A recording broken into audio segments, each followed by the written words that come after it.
Okay, Kanchana.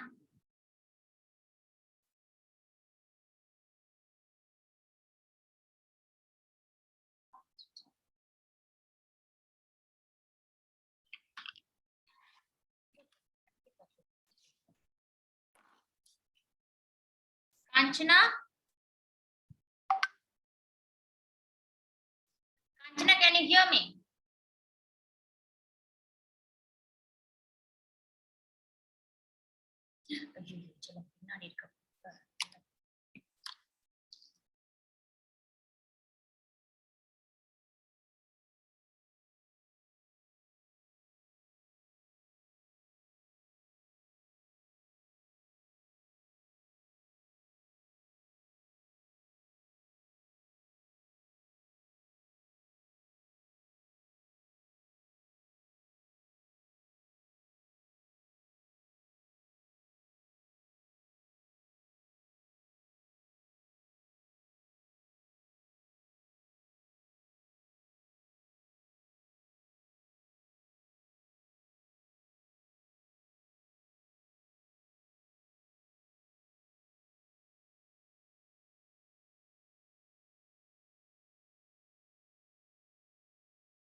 Ma'am? Kanchana. Ma'am, நீங்க share பண்றீங்களா ma'am? நான் செக் பண்றேன். இப்போ இது ஆக்சுவலா இந்த பிபிடி மட்டும் தானே நான் ஷேர் பண்ணோம். இந்த மத்ததெல்லாம் நான் ஷேர் பண்ணிக்கிறேன் மேம். மத்ததெல்லாம் நீ பண்ணிக்கற. ஓகே. ஸ்பீக்கர் இன்ட்ரோடக்ஷன் எல்லாமே நீ பண்ணிப்ப இல்லையா? Yes ma'am. ஓகே. இது ஷேர் ஆகுது. ஒண்ணும் ப்ராப்ளம் இல்ல.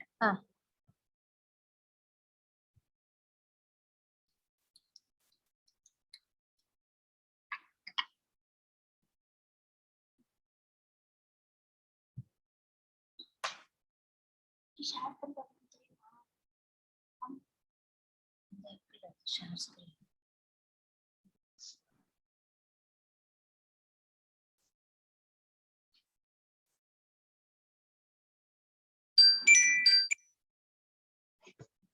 Ankita. Ankita.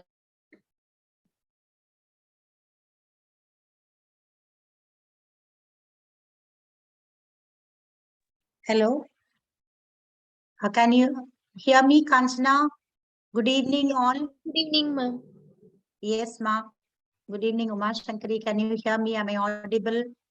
Shall I open the video also? We will check it out.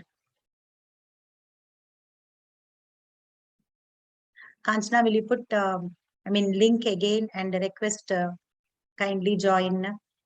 Okay, ma'am. Thank you.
Ma'am, it's visible, ma'am. Screen visible ஆகுது, ma'am.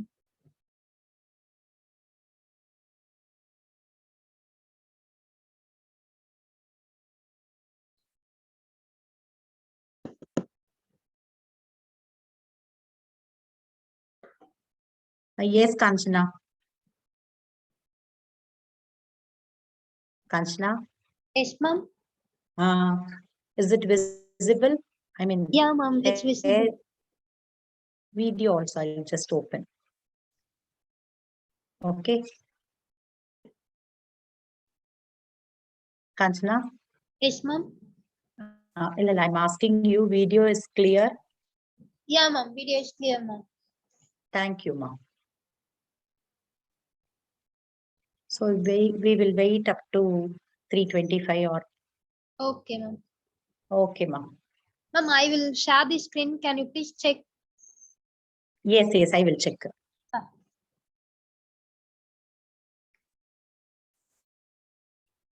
Please share. Yeah, ma'am. Yes, Kanchana.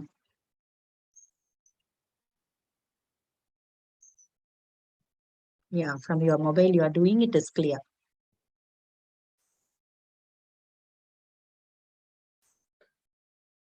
Darni ma'am's. Yeah, ma'am. Darni ma'am's slide I'm seeing. You are only showing all the slides. Yeah, ma'am. I'm only going to. Even for Ankita. When she speaks, you will share the slide. Okay, no problem. Okay. Now, Darni ma'am's slide is there. Okay. Okay, ma'am. Fine, it is clear. Okay. Okay, ma'am. And yeah, you just keep it in the array format. You have to keep in the position your mobile because it is moving here and there. That you have to be very conscious. Okay. Okay, ma'am. Okay. Thank you. I'm muting. Hi. Hello, ma'am. Hello, ma. Good evening. Good evening. Uma Shankari, Ankita. Good evening, ma'am. Good evening, ma'am. Good evening, ma. It's audible. It's audible. Clear. Your video also it is clear. Ankita's also 1 second I saw it was clear, and Kanchana also shared the what I can say slides. It's clear. Very nice.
Good afternoon, sir.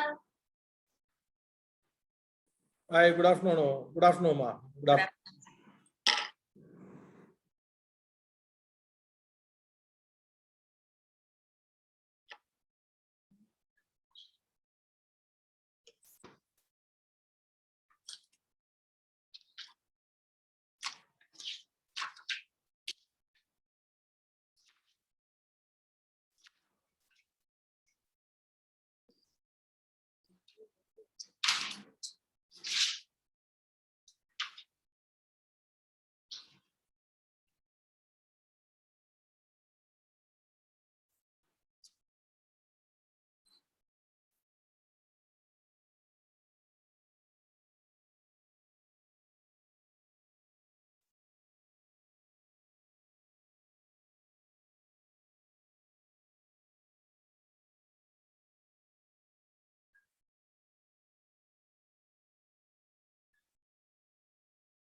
అమ్మా చాలు stool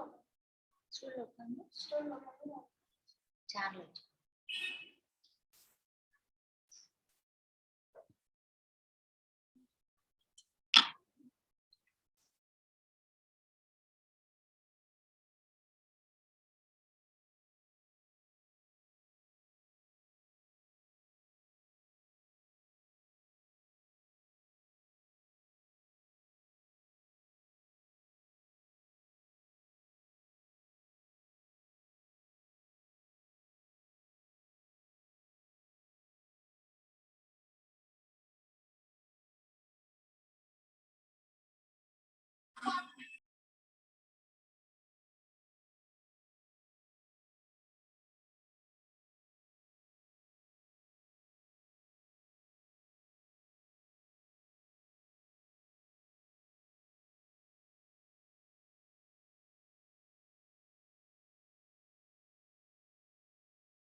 Now, welcome, sir. Welcome, Dr. Kesavla, sir.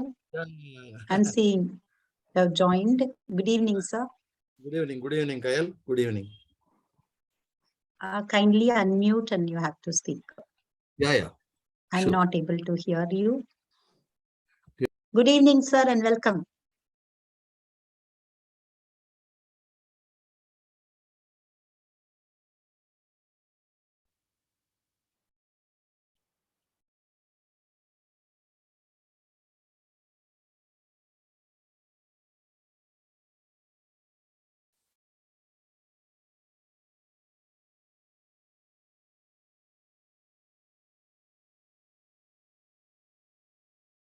Good evening, doctor. Hi, good evening. Good evening. Good evening. Yeah.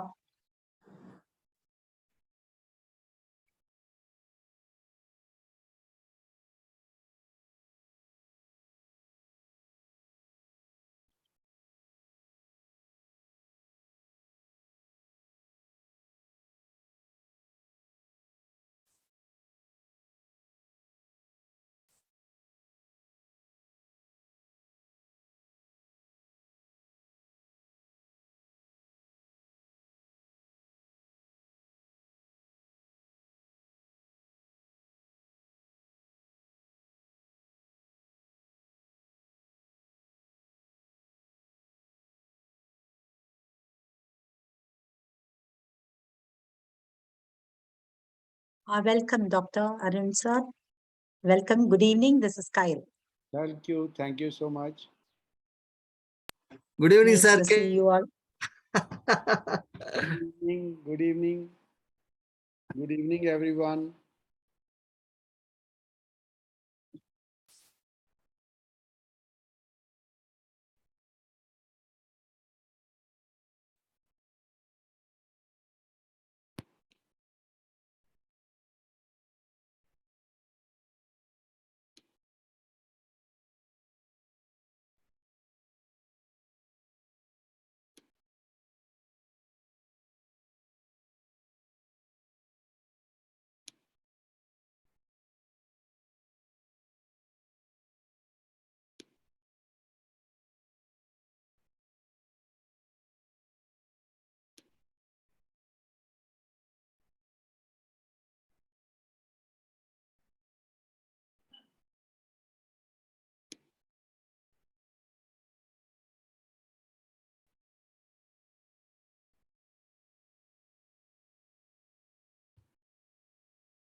Dr. Umashankari, Umashankari, Yes, ma'am.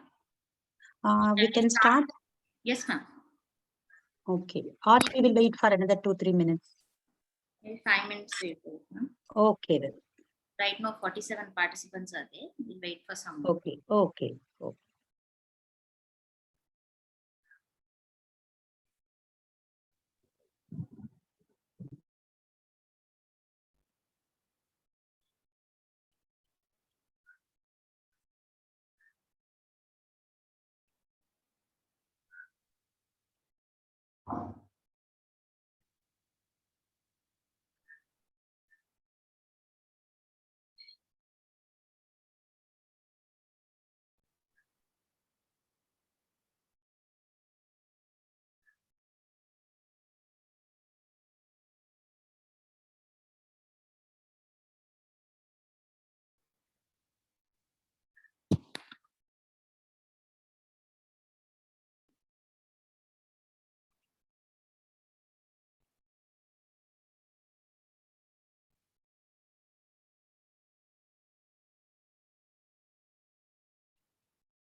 Hello, Dr. Chana, how are you?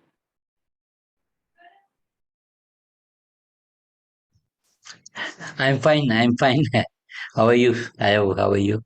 Good, good. Good seeing. Mhm. So this week, because of a very, very intelligent approach for this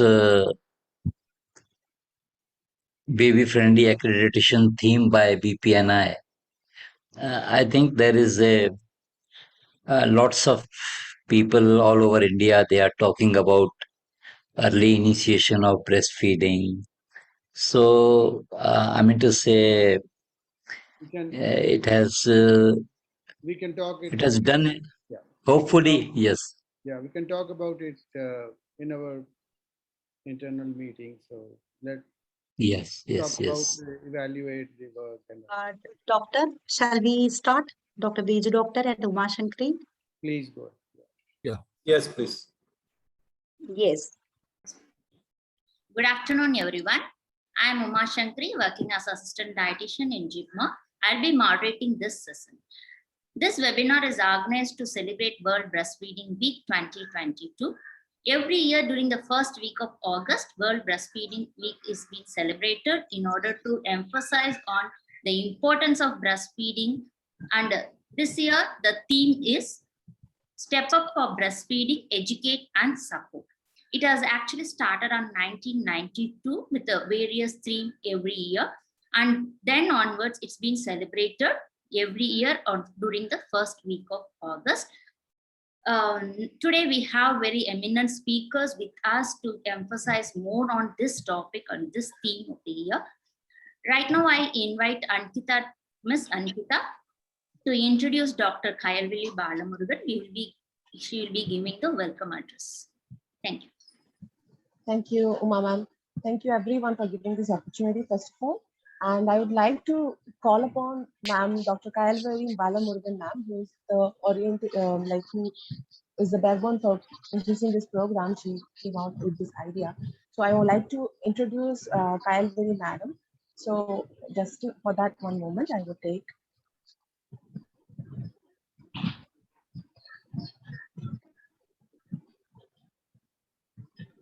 Yeah, so we'll go along with it. So we all know Dr. Kalveri Balamurugan, but still, at the least, we can say Madam has completed an MSc, MPhil, a PhD, and currently as a faculty of PG and Research Department of Home Science, Bharatidasan Government College for Women in Pondicherry University in Puducherry. She is a coordinator entrepreneurship development cell since its inception of 2018. She has initiated Health and Nutrition Club that is one of its kind in the campus. Her research topics were of stress management. She has undergone 19 years of teaching experience in Pondicherry administration, prior to which she had a 10 years experience in the lecturership in Sri Balaji College of Nursing, MGR Medical University, Chennai. Home science teacher in Selvan Public College in Gurgaon. So she is certified as well in infant and young child feeding counseling specialist and national trainer, pranic healer landmark graduate. She is a member of professional bodies, multiple professional bodies actually. She has compiled a book on nutrition for optimum health. She has participated, presented, and published papers, and also served as a resource person in various international and national conferences, seminars, workshops, training programs, and etc. She has also organized national level conferences, seminars, webinars, workshops, and training programs before, and also has conducted some outreach programs. She delivered about 100 special lectures on the topics related to women empowerment, stress management, adolescent health and nutrition, pregnant and lactating mothers, infant and child feeding, young child feeding, etc. And she has given talks in AIR and Doordarshan. She served as a master trainer of Anganwadi workers and CDPOs and has received an Outstanding Educationalist Award from JCI Royal Puducherry in the year of 2015, Excellency in Social Service Award from SOMI in 2016. So, and Excellence in Public Health Service Award from Satya Special School, Puducherry, 2019. So hereupon, ma'am, I would like to welcome you. Please deliver the welcome notes to everybody to initiate this program. Thank you. Thank you, Ankita, for introducing me. Thank you. Good evening, everybody. Respected dignitaries, faculties, paramedical professionals, student participants to the one-day national webinar on focus on breastfeeding friendly hospitals, new hope and action ideas, organized by IAPN, India Association for Parental and Enteral Nutrition Puducherry chapter.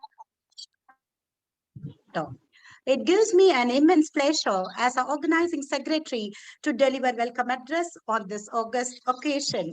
I welcome our renowned pediatrician, Dr. Arun Gupta, Central Coordinator, BPNI, Convener, Nutrition Advocacy in Public Interest, former member, PM's Council on India's Nutrition Challenges, who had accepted our invitation in spite of his busy schedule. Welcome you, sir, on behalf of IAPN Puducherry chapter. Thank you so I much. also am very happy to, yes, thank you. I also invite Dr. P. Potakat, Vice President Medical, IAPN India, Professor, Department of Gastroenterology, JIPMA, Puducherry. Sir is always an inspiration for every members of this Puducherry chapter IAPN. Welcome you, sir. I also invite our lead speaker, Dr. K. Savalu, BPNI's trainer for national trainers, course director, IYCF counseling, CCC member, that is Central Coordination Committee, BPNI, President, IAP, Satya Sai District, Andhra Pradesh. I'm happy to have you. We are very happy to have you, sir. Welcome. I'm truly delighted to welcome Dr. Dharini Krishnan, ma'am, who is a great inspiration for all of us. She is a director, DV Living Science Enterprises Limited. Ma'am will be joining so soon. Madam is just landed from Kolkata to Chennai. So she'll be joining. Hearty welcome on behalf of everyone, ma'am. I extend my welcome to all the staff members, paramedical professionals, IYCF counselors, and dear students from across the country. I am very happy to welcome my proactive team members, Mrs. Uma Shankari, Secretary IAPN, India, Puducherry chapter, Ms. Kanchana, Junior Dietitian, Department of Gastroenterology, Mr. Ramchandran, IT Wing JIPMA, to this webinar. A warm welcome once again to all joined here. Thank you very much, ma'am. Now I request Ms. Ankita to introduce Dr. Biju Kotakar. Thank you, ma'am. So here we'll go to discuss about our beloved Biju sir. So Dr. Biju Kotakar, who is the professor in the Department of Surgical Gastroenterology of JIPMER, Puducherry.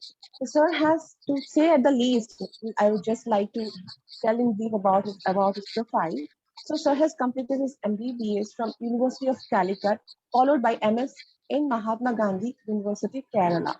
And thereafter he went for MCH in SGPGIMS, Lucknow, and obtained postdoctoral fellowship in hepatopancreatic and biliary surgery, followed by Fellow of American College of Surgeons and Fellow of International College of Surgeons. Sir has been a lecturer in liver surgery at Kurume University School of Medicine at Fukuoka, Japan. Worked as a visiting fellow in the Department of Hepatobiliary Surgery at Washington University of St. Louis under Dr. Stephen M. Zerberg. Completed his fellowship in liver transplant surgery at Asian Center for Liver Disease and Transplantation at Singapore. Worked as a faculty in liver transplant unit at the Department of Surgical Gastroenterology at SGPGIMS, Lucknow. And he's professor in the Department of SG, JIPMER, Puducherry from 2011. He is honorary National Vice President of IAPN India. Dr. Biju Kotakar is a member of several professional bodies like International Hepatopancreatobiliary Association, Association of Surgeons of India, Indian Association of Surgical Gastroenterology, Association and of Colon and Rectal Surgeons of India, along with the Indian Society of Gastroenterology, National Academy of Medical Sciences, and the list goes on. So, sir has undergone multiple publications in his lifetime, and which counts more than 105 papers and journals together. So, I would like to call Dr. Biju Kotakar, sir, to come forward and give our inaugural speech. Thank you, sir. Good evening to all. I bring greetings from the Central Committee of IAP in India. And as you all know, IAP in India is organizing various programs related to breastfeeding all over the country. We are committed to this idea and practicality of this early breastfeeding. And we are also interested to coordinate with the committed group outside IAPN with respect to this problem our country is facing. So after these various webinars across India, we are really looking forward to interested groups so that we can also coordinate with them, make this issue live very frequently across the country in all the academic, public and non-academic forums.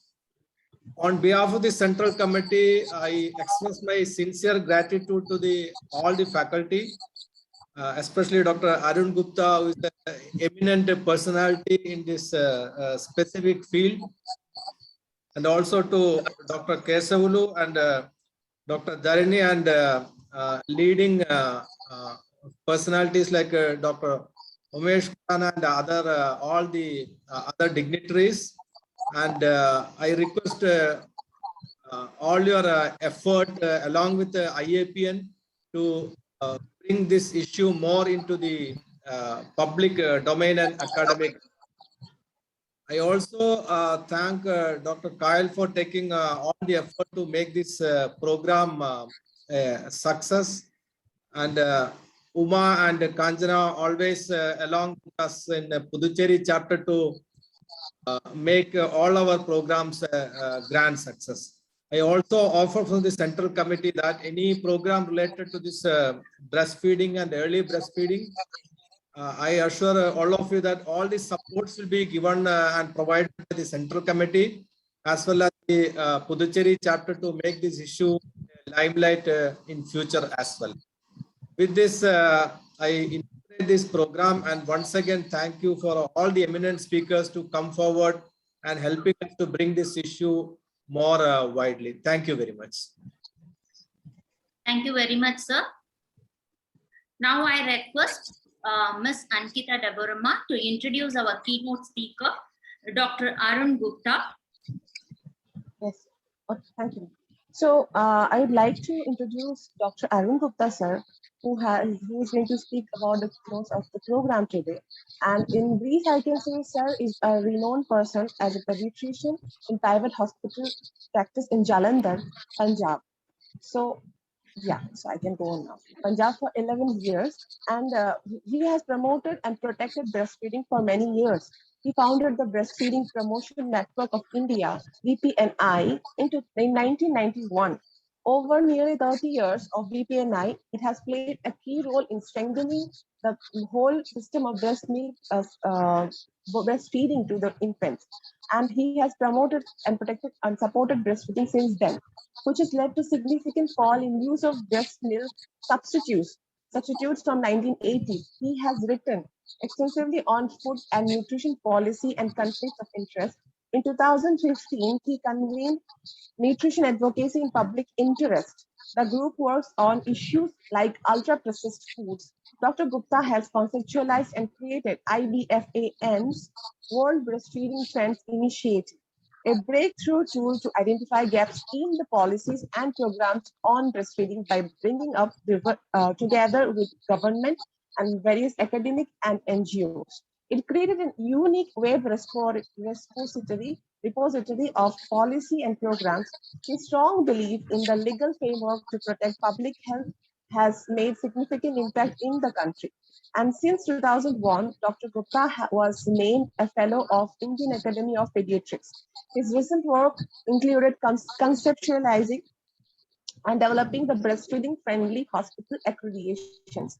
And I decide about feeding my baby to educate pregnant women to make a decision on feeding babies. He's currently a member of WHO's Global Development Group of Guidelines on Contemporary Feeding. So here, sir, Dr. Arun Gupta, I would welcome you to please carry forward with your keynotes. Welcome, sir. Before starting the speech, I would request all the participants to mute yourself so that we can hear the speaker clearly. Thank you. Thanks a lot, Dr. Kyle, as well as Ankita and Dr. Biju for taking this effort to promote breastfeeding, particularly on the theme of this year, with education and support of mothers. And in India, we chose to focus on the hospitals. So the reason is that I'm sure all the participants, I greet all of you to this webinar. And I'm sure you are aware of the optimal recommendations of the WHO and the Government of India that breastfeeding be started within first hour of birth in every baby, except those who are very sick and had to be hospitalized, and that's a different matter. But all of the babies, whether vaginally delivered or cesarean, they must be started breastfeeding within 6 months. First 6 months, recommendation is exclusive breastfeeding, nothing else, not even water. And then continued breastfeeding for 2 years or beyond, along with appropriate complementary feeding beginning after 6 months. Now, I will focus my few points today on the early breastfeeding within first hour of birth, which is the key thing we've been discussing for the last 7 days. And the question we are asking, and to which we are all responding to, what are the measures to improve early breastfeeding rates? And that means we are talking about the health facilities. I'm sure you're aware that 90% deliveries are now, births takes place in the health facilities, but only 41% women are able to start breastfeeding within 1 hour of birth. This is a reflection of implementation of the MA program, which started 5 years back for promoting breastfeeding in India, I think it's a kind of an evaluation that in last 5 years, we have not raised early breastfeeding rate. It remains 41%. So that's a point of concern, which I believe, where I would like to suggest few steps that each hospital could take. And all the participants, if you know a maternity hospital, which any general hospital which provides maternity services, should actually implement those steps other than getting into accreditation of breastfeeding friendly, which is a more formal procedure, which Dr. Kesavallu will in detail address in his presentation. I will suggest these steps are like very clearly, for example, you need skilled and competent trained staff to help a mother, both during pregnancy as well as at the time of birth. The second step should be the hospital should have a governance regarding breastfeeding, a policy that there is a committee of 3 or 4 people who review and they monitor data on the use of infant formula and early breastfeeding rates within an hour of birth every month. So once this is done every month and there are gaps and people can identify those gaps, the hospitals can decide they meet every 2 or 3 months, but it is an important area that we could start from. So start collecting your data, see whether your staff is trained or not, and wherever these maternity services are, if we can't do it, then it's unlikely that early breastfeeding rates can improve. As far as the governments are concerned, in terms of whether it is Puducherry or Tamil Nadu in the neighboring or any other government who may like to, discuss these two services, I would suggest make these two services mandatory. The first one, a decision on feeding be recorded during pregnancy with a discussion with the mothers, counseling them for breastfeeding, giving them knowledge or risks of our formula feeding. And if they do decide that I want to give formula feeding, then prepare for safety of formula feeding well in advance. So that's number one. Second is a mandatory service to support women at the time of birth to begin breastfeeding and skin to skin contact. Whether it is a cesarean delivery or vaginal, it is possible. People have demonstrated, because otherwise it is assumed in our country cesarean means, failure of breastfeeding, which should not be the case actually, because it is very eminently possible that breastfeeding can be successful in cesarean section if there is a worker around and that worker helps mother to achieve this. So all these are key points which are coming out of the 10 steps to successful breastfeeding and the whole of accreditation process. I'm sure Dr. Kesavallu will be detailing on that.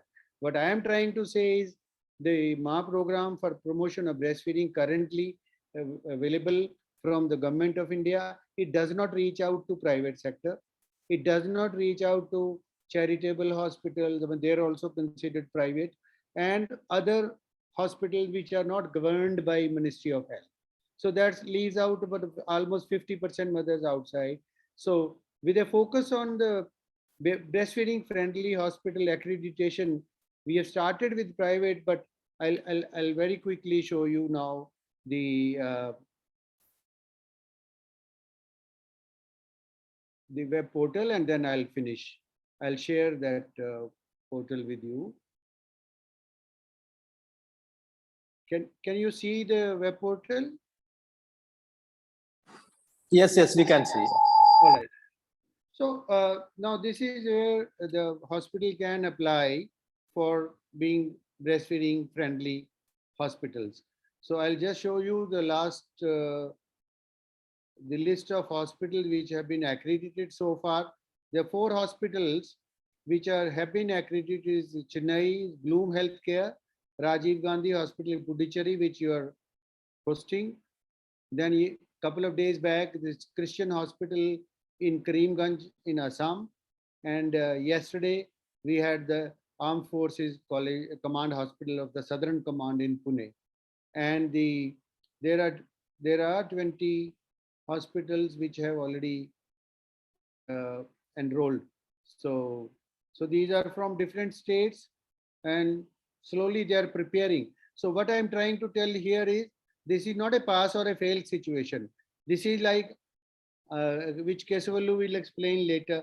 This is like providing guidance, hand holding to get to the grade 1 hospitals, rather than only a pass or fail. So we are not interested in a pass or a fail situation. So I would encourage everyone to take a look at this website, and posting the link in the chat box. And then if at all, if there is any question, you are free to contact us. I will encourage everyone, if you know a maternity hospital, go and talk to them. On this website, there is a brochure you can download and go and talk to these hospitals.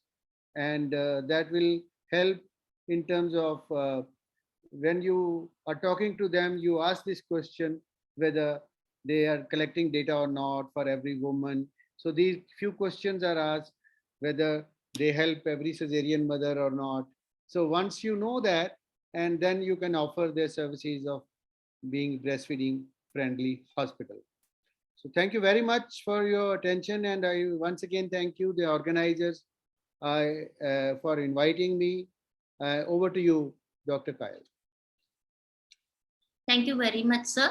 Thank you for the information shared with us. Now I request Ankita to introduce our next speaker, Dr. Keshavlu, who will be presenting us on Breastfeeding Friendly Hospital Initiative Accreditation. Ms. Ankita. Yes, ma'am. So here I would take the opportunity to introduce our next speaker, Dr. K. Kesavalu. Sir has been, is it all visible? Yeah, just a minute.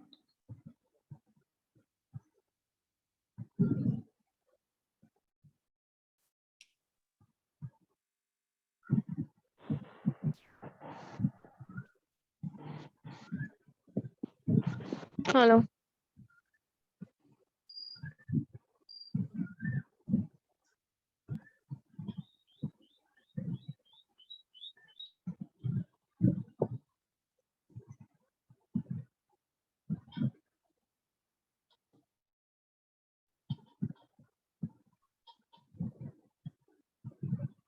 Yes, Ankita, please go ahead. Yes, sir. Okay. There is some technical difficulty in sharing the slides of Dr. K. Kesavalu. So, as Vijay is telling, I would like to proceed with the short bio, sir. So, Dr. K. Kesavalu, sir, has been qualified as MBBS BCH from BPNI and BPNI's trainer for national trainers and course director of IYCF Council. So, such designation right now is Triple C IYCF Counseling, Triple C member BPNI, President of IAP, Sri Satya Sai District of Andhra Pradesh. So sir's institution is retired civil surgeon pediatrician, and from the institution an ex-medical superintendent, District Hospital, Hindupur of Andhra Pradesh. Sir's area of interest lies in infant and young child feeding, community newborn care, and he is assessor of BFHI UNICEF. So BPNI's nodal person and IMS Act monitoring of Andhra Pradesh state. Sir has multiple publications, and he has been working in association with BPNI, and he has received as an award of Best Doctor Award by Government of Andhra Pradesh. Sir's orations includes involved in IYCF counseling capacity building courses for state governments. So this is our Sir Dr. K. Kesavalu for short bio. And I would like to call Sir to deliver this topic today. Sir. Yeah, kindly share the screen.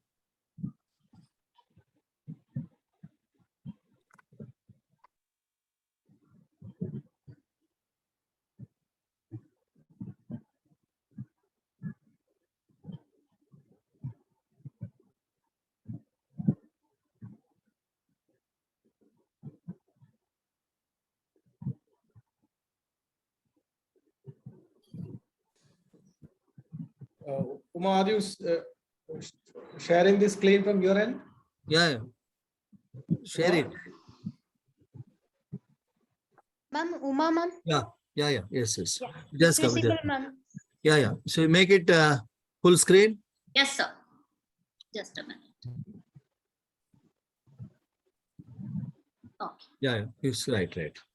So at the outset, my sincere thanks to my good friend, Dr. Kayalvi Balamurugan, who happens to be my colleague in IVF counseling training. So she is the person who has given me the opportunity to speak on this occasion of World Breastfeeding 22 in this platform. And I am immensely pleased and I am really very happy to see my mentor and the man who has inspired me to work on breastfeeding, that is none other than Dr. Arun Gupta, the central coordinator of BPNI. So sir has made my job by giving a keynote address about these optimal IVF practices. And I am very happy to say and to show my respects to my gurus in infant and child feeding, right from Professor K.P. Kushwaha, who is Chief Coordinator of BPNI, and my IVF teachers like Professor Srinivasan from Pondicherry, C.R. Banapurmat from Davanagere, and then many more people who are the force who have pushed me to this breastfeeding movement. So once again, thank you, Kayal, for giving me this opportunity. And Kayal has given me the theme of this year's World Breastfeeding from India. So as Dr. Arun Gupta sir told, this year's global theme is step up breastfeeding, educate and support. See, it is, it is very clear. It goes without saying the step up breastfeeding by educate and support. So unless you educate and support, we cannot bring the breastfeeding indicators to the extent which we are expecting. So whom do you want to educate? And then who will support? So you have to educate all the people surrounding the mother, right from the family, social network, workplace, and the hospital where she is delivering in emergency situations, and she has to get support from the government. So see, the people in all walks of her life have to get educated, because they have to be aware of all this, the optimal IVF guidelines, which Dr. Arun Gupta has rightly mentioned. In this, especially the early initiation of breastfeeding makes a lot in the successful breastfeeding of the child in its later life. Okay, and then so once the people around her are educated, so they are in a better position to support the mother who has delivered in the hospital and who has to give breastfeeding. See, whatever the people around her, they can educate and they can support. Ultimately, the mother who has to do this sacred job of breastfeeding the baby. Okay, so as sir has told that, so what makes this year theme to coin it as breastfeeding friendly accreditation promotion? Why?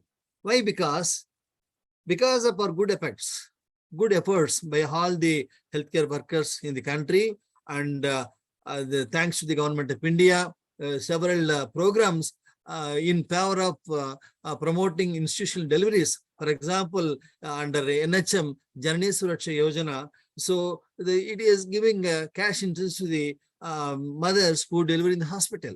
Suppose if the mother is from a rural area, she is getting 1,000 rupees cash, and if she is from the urban area, she is getting 750 rupees. Again, say the state governments are providing a mother and child vehicle. After delivery, she can be safely transported to her house along with an attendant. She will be provided birth certificate, and the baby gets the Aadhaar card registration also. When all these facilities are provided, so every parent, and also aggressively we are promoting for institutional deliveries for the safety of the mother and child. So all this have led to enormous increase in the happening of institutional deliveries. So as Dr. Arun Gupta sir told, as per the latest NFHS 5 data, 2019 to 21, so as sir told, so there is to the tune of 90% of deliveries happening in institutions, both in government and private.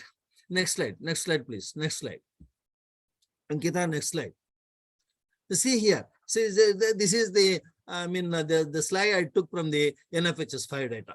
So when you go down, so as Dr. Arun Gupta sir rightly told, 88.6% of deliveries are happening in institutions, both government and private. It can be a mix of normal vaginal delivery and cesarean sections. And surprisingly, only 41% of the mothers are able to initiate breastfeeding in the first 1 hour. Next slide. Next slide. Next slide. Yeah, that's what we are telling. Institution deliveries is 88.6, but it is only 41.8% of mothers who are initiating. So go to the data from the NFHS 4. See, in the NFHS 4, which was conducted between 2015 and 16, about 40% of mothers were, go back. Yeah. So in the NFHS 4, the early initiation was 41.6, but see, in the NFHS 5, with a gap of almost 5 years, it's only 0.2% increase. So, much focus on early initiation. So we are promoting institution deliveries, but we are forgetting about the early initiation of breastfeeding. So that is the reason why there is very marginal increase. So not even 1%. Next slide.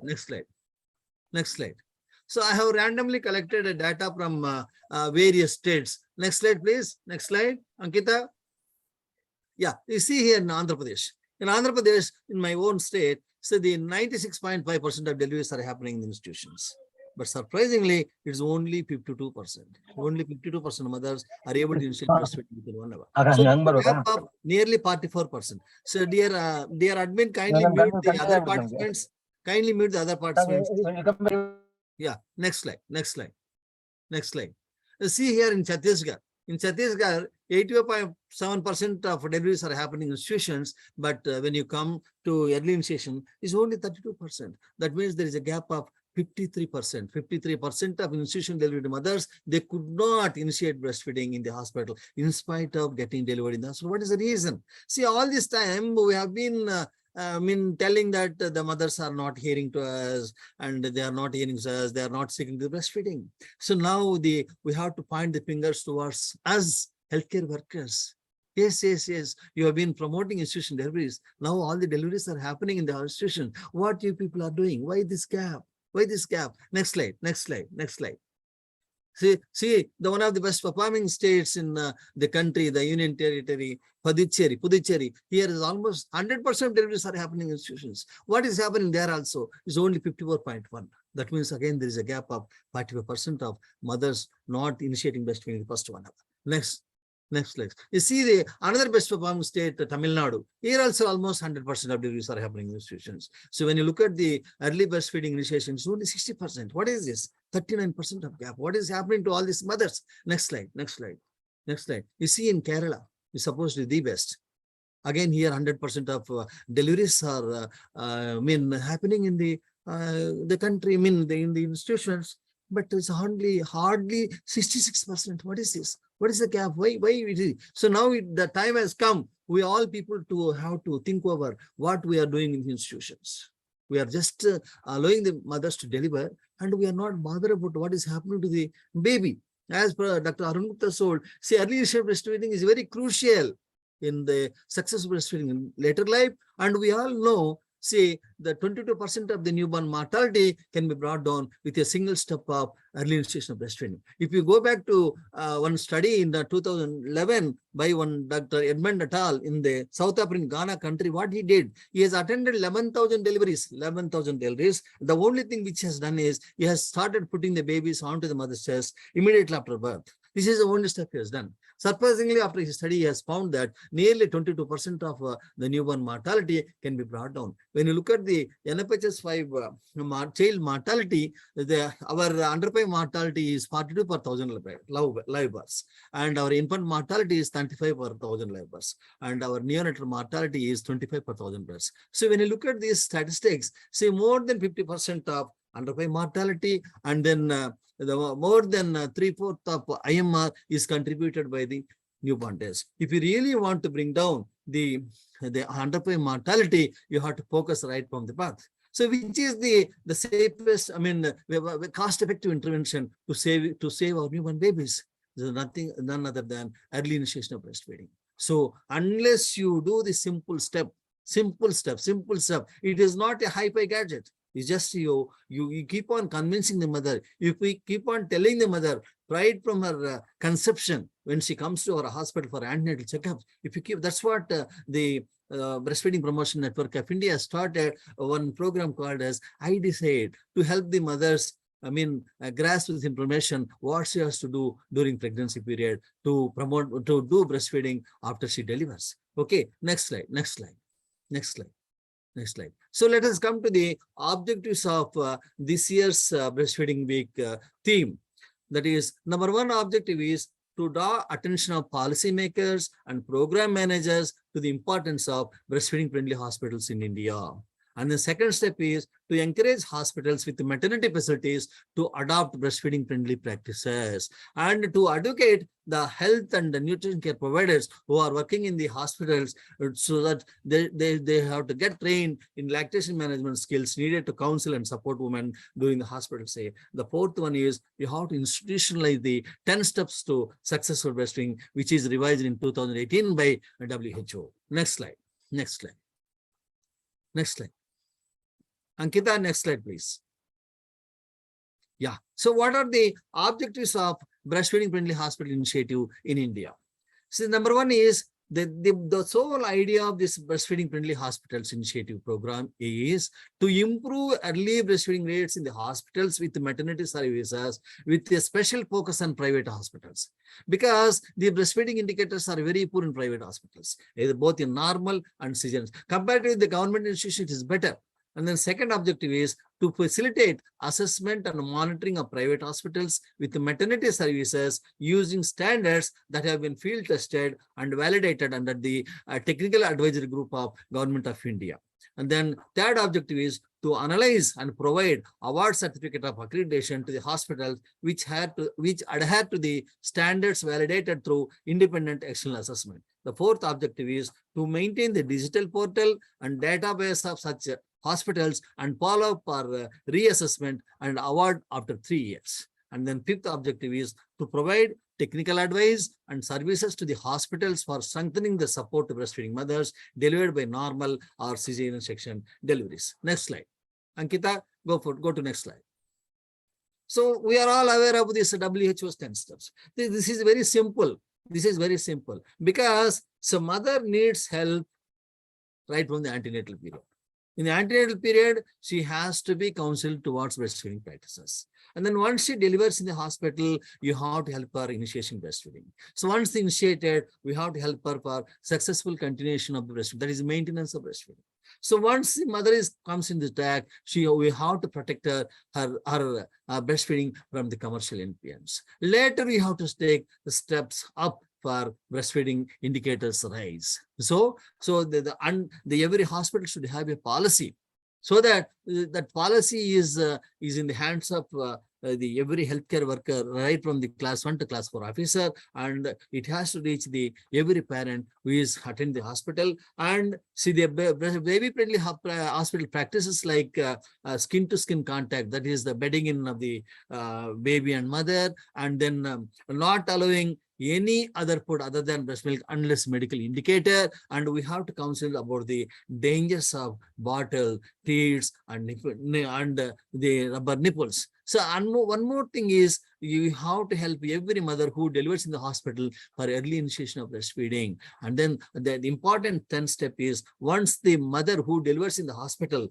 after going home, when she is continuing to breastfeeding, if she happens to come across any breastfeeding problem, when she comes back to the hospital staff must be ready to help her to get rid of any breastfeeding issues. For all these things are possible only when the staff who are working in the hospital are trained in IVF counseling skills, especially breastfeeding management skills. So that's why the training of the staff working in the hospitals is very, very crucial and very, very important, because without this, nothing can happen.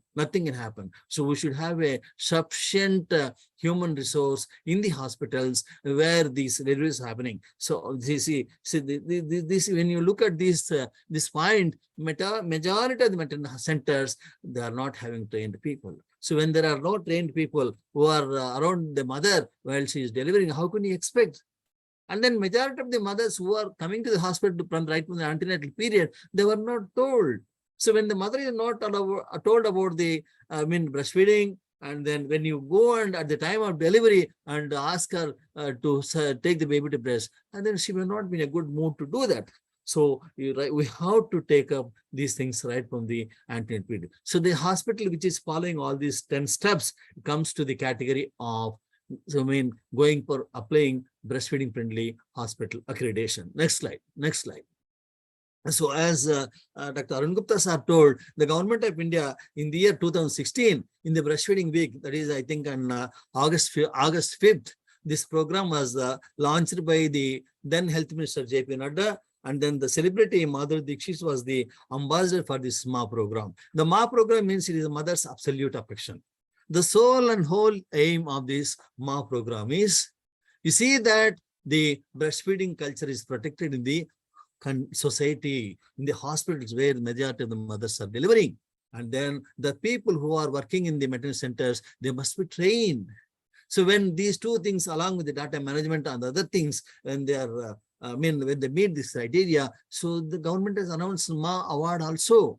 Yeah. So this is what has made the BPNI to come out this program of breastfeeding friendly hospital accreditation, because it is a combined program of BPNI and Ministry of Health and Family Affairs under guidance of WHO and UNICEF and several other organizations and several experts. So what is this MA program is telling? MA program requires adherence to the IMS Act and recommends a one-day sensitization program for the civil surgeon, chief medical officer, doctors and nurses to be sensitized, and every hospital should have a written infant feeding policy that is routinely communicated to staff and parents, and then appropriate data entry for early initiation of breastfeeding. See, documentation is very, very, very important.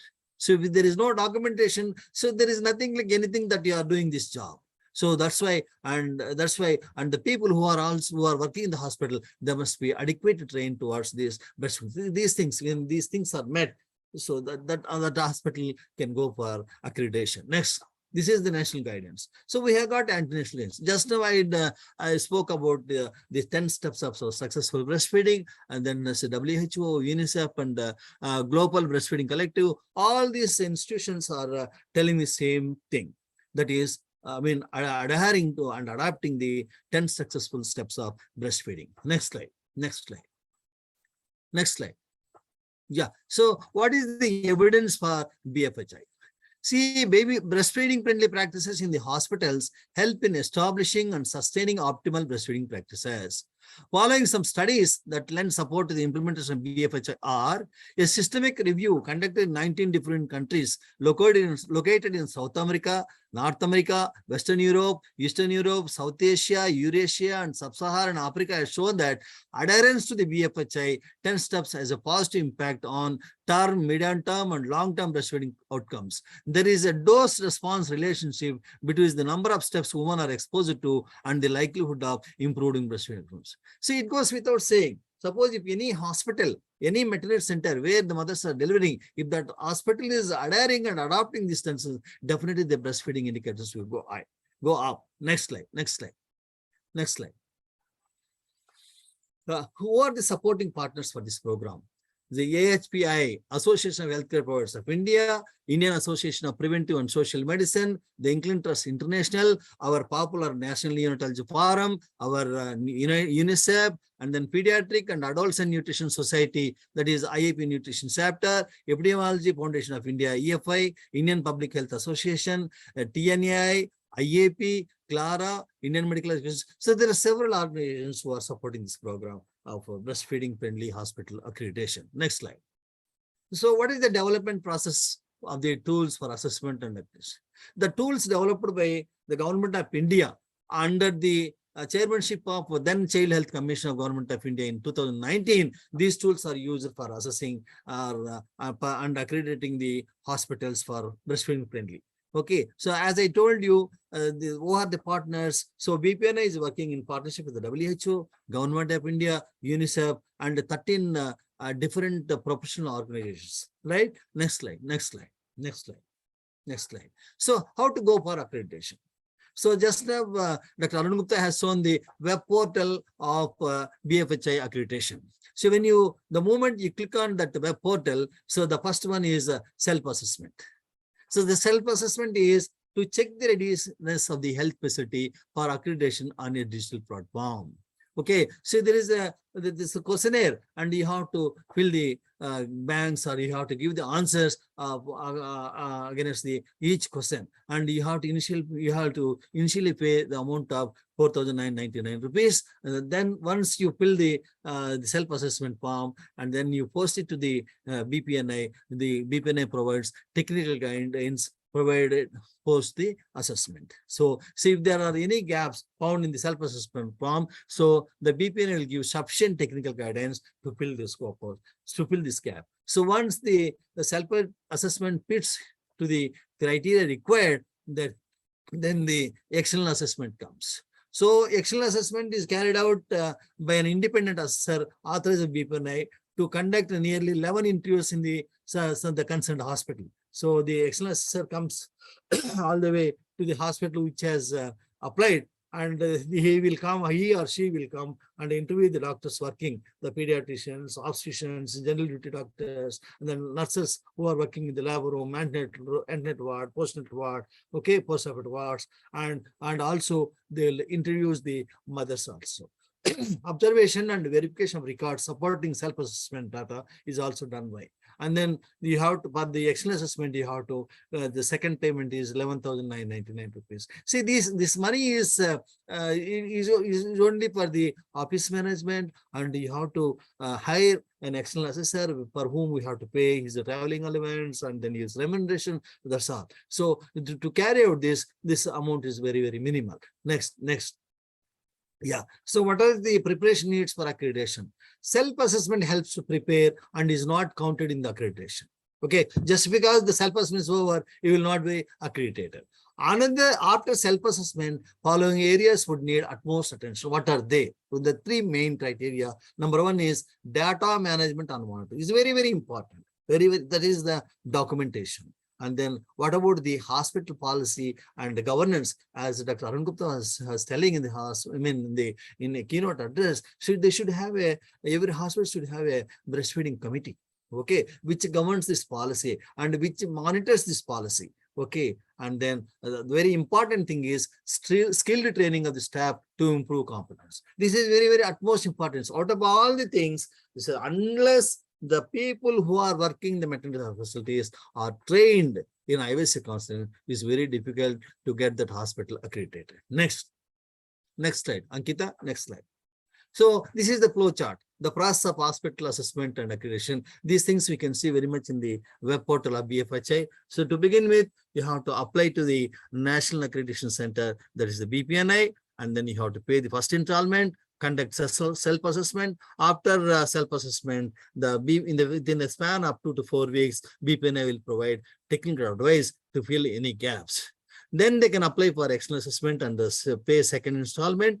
And then National Accreditation Center appoints an external assessor. Assessor goes for external assessment and submits the report to the NAC. And NAC provides grading 1 to 5 as per the key. So this is very, very important. Suppose if any hospital falls into grade 1 certificate, just now we have seen the combined hospital in Maharashtra, Pune, which got certified. Okay, so that probably that hospital might have fallen into the grade 1. So that's why the NAC has certified that hospital as breastfeeding friendly hospital by NAC. Suppose if that hospital falls into grade 2 to 5, again the BPNA provides technical advice and support within 1 month of assessment. Okay, then this hospital can reapply after preparing. So once the hospital is accredited, that accreditation is valid up to 2 years. Up to 3 years, I'm sorry. So after 3 years, again, if that hospital wants to continue its accreditation as breastfeeding friendly, again, they have to apply for recertification and they have to go through the process of self-assessment and external assessment. Next slide.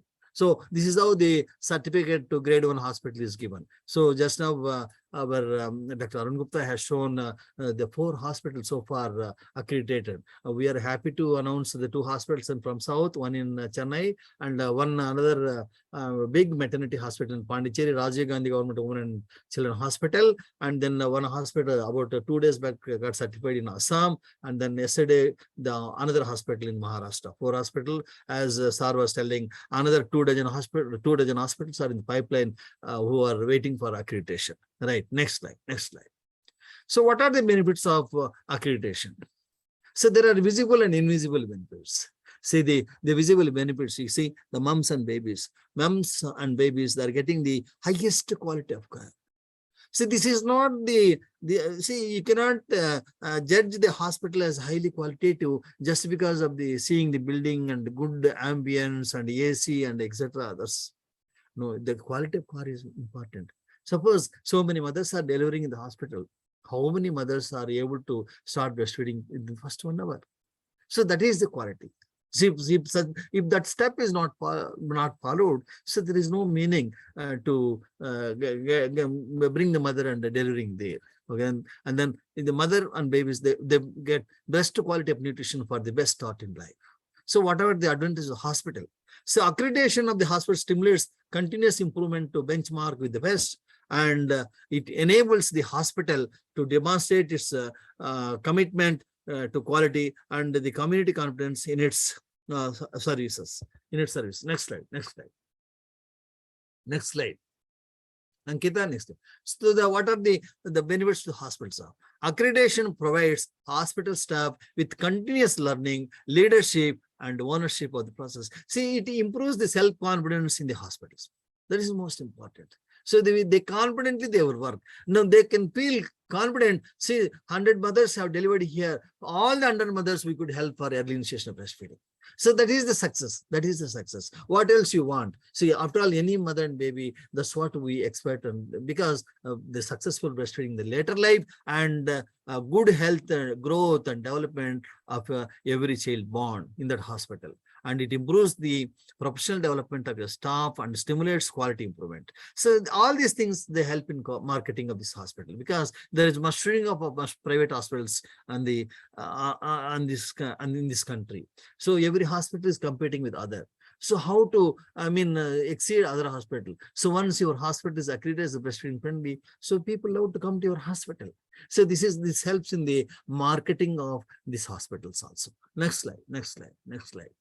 Friends, just now our Dr. Arun Gupta has shown the web platform where you have to log in and go into the details and undergo the process of self-assessment and then external assessment, etc. Next slide, next slide. Next slide. So you will get a brochure. Please mute the participants, and then you will see the brochure like get accredited as breastfeeding friendly. It gives a social return on investment, and then there is again another slogan. You can see is your hospital breastfeeding friendly, etc. like that. Okay, next slide, next slide, next slide. Yeah, so as Dr. Arun Gupta sir has rightly told, so you can visit the BFHI website and you can contact BPNA at any point of time, so that BPNA is a position to help and guide the people from the mental hospital for helping their hospital accredited. Right, next slide, next slide. So with this, so I come to the end of my talk. And so sincerely thank the organizing committee from IAPN, that is Indian Association of Parental and Enteral Nutrition from the Untitled Chapter of India. And I sincerely thank Kayal Viji once again for giving me this wonderful opportunity to speak on this occasion on the theme of world breastfeeding from India. And my pranams to my mentor, Dr. Arun Gupta, who has made me to be like this. So he is the man. When I came in contact in the early 90s, I have seen him from the distance and from the closely how madly he is working for this concept. So why should not I also work? So the seeing the interest in me, so he has supported me. He is continuing to support, and he is seeing my work, and he is helping me to continue in this field of breastfeeding. Once again, thank you, sir. So because you have changed my life, and I am so happy. I'm able to work for a good cause under your leadership. Thank you very much, sir. Thank you very much. So anything is there? Anything missed? I request Dr. Arun Gupta, because this concept is his brainchild. Okay, so I request him to add on to anything to be added in my presentation. Thank you, sir. Thank you very much. Thank you, Kyle. Thank you, sir. Thank you for the Thank you. wonderful presentation. I Yeah. really like the point which you shared. And Mm. I think all the healthcare workers who are in this platform will surely be benefited from your talk. Yeah. And I really, that the one thing you said that here only the healthcare workers, we should take the initiative, and Yes. we will be further doing so. And I request all the participants, if you have any queries, we have just 2 minutes. You can put your questions in the chat box, and Yeah. sir will answer your question. Kindly take the inputs from our Dr. Arun Gupta, sir. Yes, sir. We are. You may add few things. Kindly take the inputs from Dr. Arun Gupta, sir. Please, sir. Dr. Arun Gupta, sir. Please.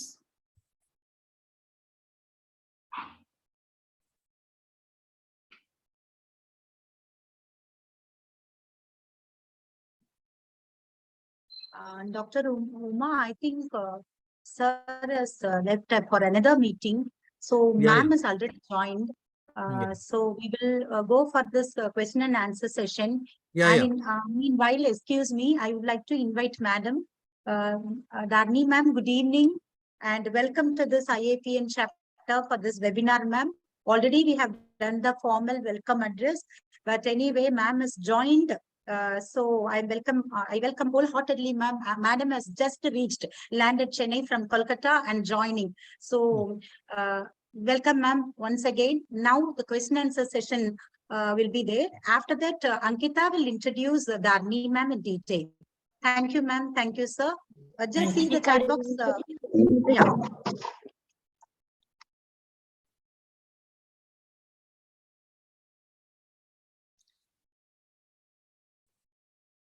Any question and answers?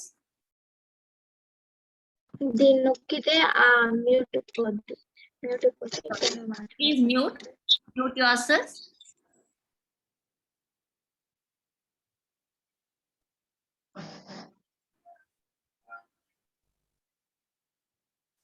Anyone is interested to know about the IYCF course also, you can ask.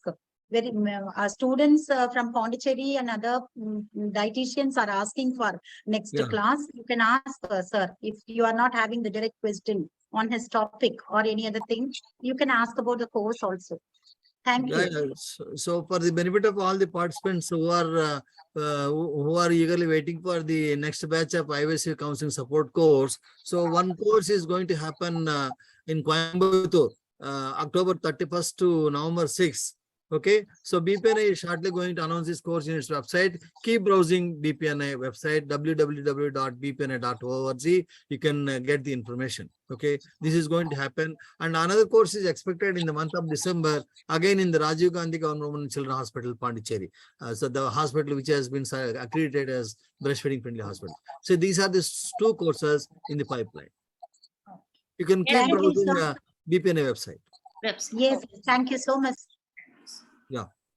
Okay. If there is no other questions, we can go for the next presentation. Yeah. Thank you very much, sir. Thank you for your inputs. Now I request Ms. Ankita to introduce our next speaker, Dr. Dharani Krishnan. She will be presenting on the topic diet for pregnant and lactating women. Please welcome.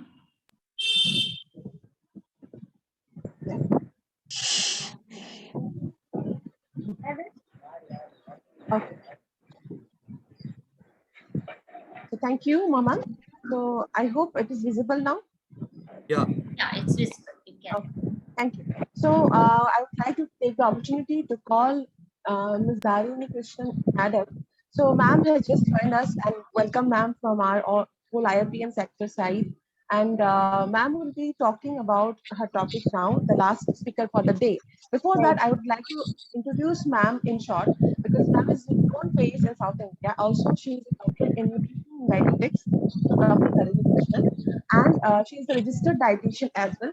She has also underwent to introduce her YouTube channel known Darini Krishna's Easy Diet.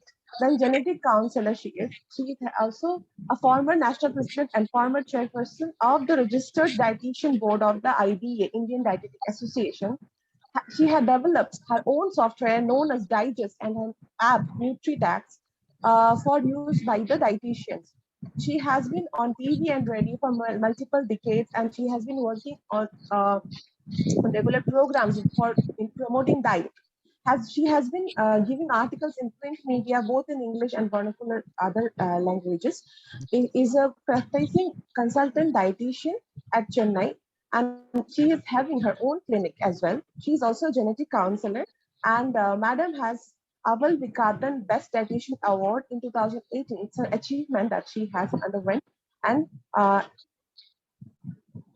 Diatia, sorry if I am pronouncing it wrong, and HI9 Honorary Award for Unique Contribution to Nutrition and Dietetics in January of 2020. Realistic Award by Pakwan and Rajwara for Professional Dietitian in the year of February 2020. She has contributed in articles and chapters in many reputed journals as well. So here I would like to call Madam Dr. Darini Krishnan to take the stage now and to deliver her last speech. Thank you very much, Kyle ma'am, IAPN, Puducherry chapter, JIPMER, and the team for calling me to this session. Yes, it is a little rushed because I just landed in Chennai, but I hope to do my best. Just bear with me while I share my slides.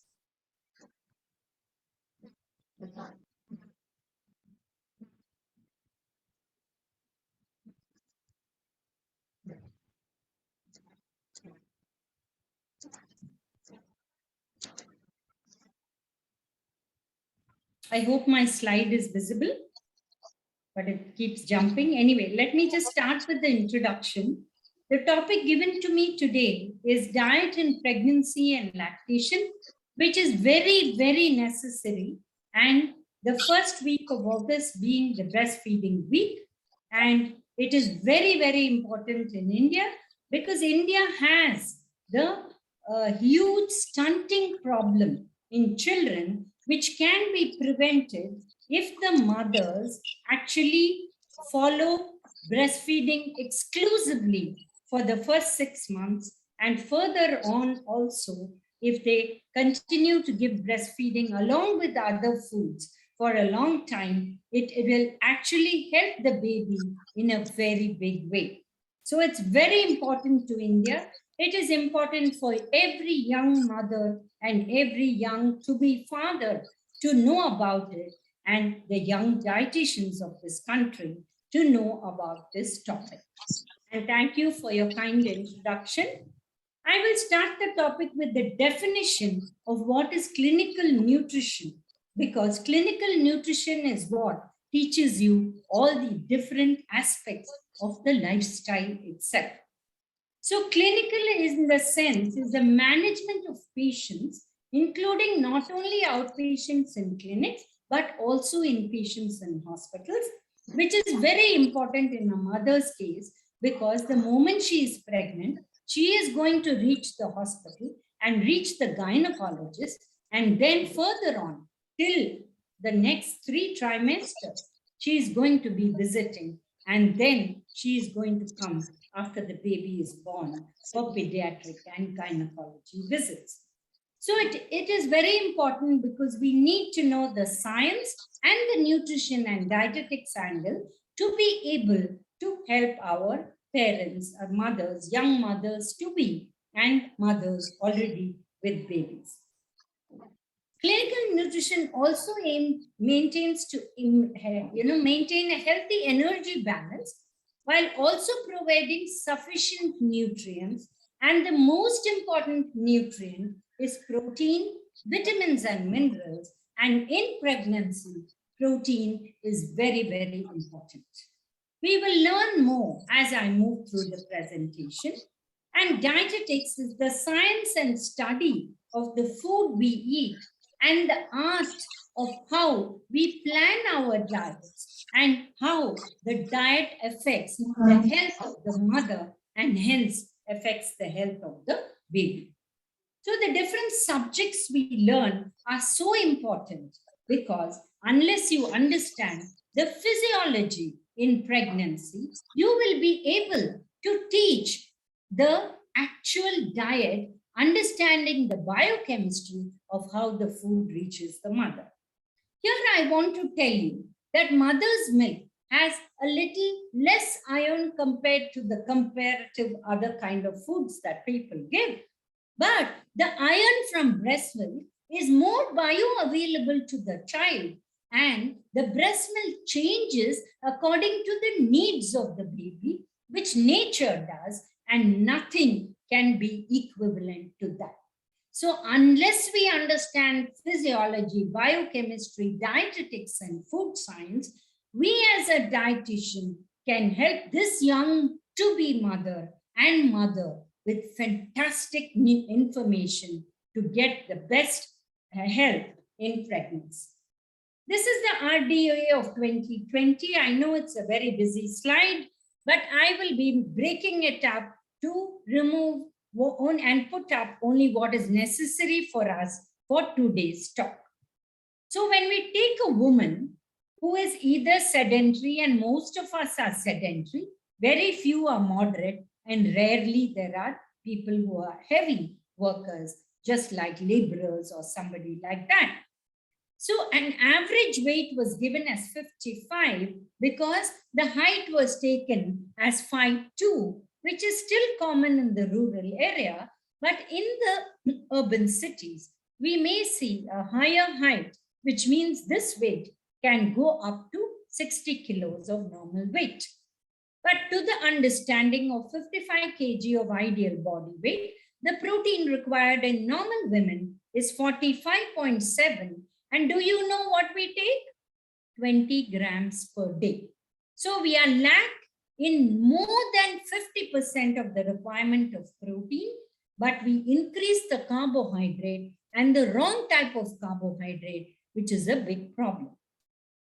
Calcium, you need 1 gram per day, but that is also very less because people are not taking wholesome foods, whereas a red rice also will give you calcium compared to white rice. The millets also will give you calcium. Your ragi has calcium, and your green leafy vegetables and every other food has little bit of calcium when you take it as a wholesome food, when our country today is talking about as if milk is something we should not be taking.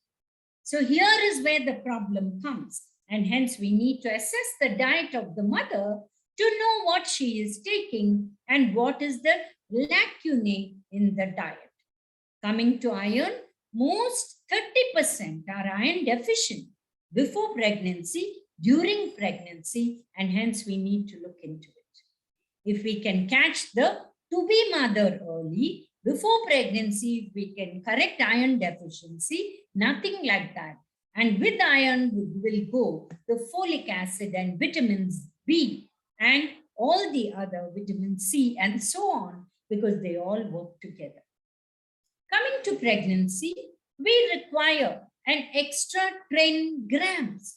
So when we are taking 10 grams in the second trimester, so what happens to the first trimester? We'll talk about that. So extra 10 grams of protein in the second trimester, which is 4th to 6th month, and 7th to 9th month, you need an extra 22 grams. So let's take a look again.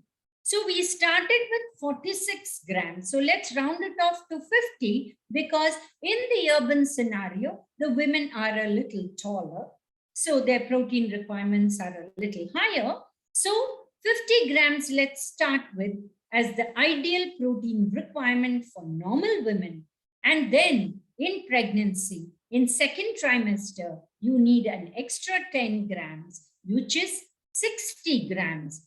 And when you come to the third trimester, you need an extra 22 grams, which is 50 plus 22, which is 60 plus 22, which is 82 grams. Are we taking it? Is a big question mark. And this is the reason there are a lot of issues related to lesser birth weight of the baby and more, and the types of carbs, because the tradition of bringing sweets and fried items the moment a mother is pregnant raises the wrong type of food in the mother's diet. So this part, look at it very carefully. I'm saying it again. We start with 50 grams, sorry, I'm confusing again. 50 grams normal, 50 plus 10 in second trimester, 50 plus 22, which is 72 in the third trimester, not 82. I made a mistake. So 50 is normal, 50 plus 10 in the second trimester, 50 plus 22, which is 72 grams in the third trimester.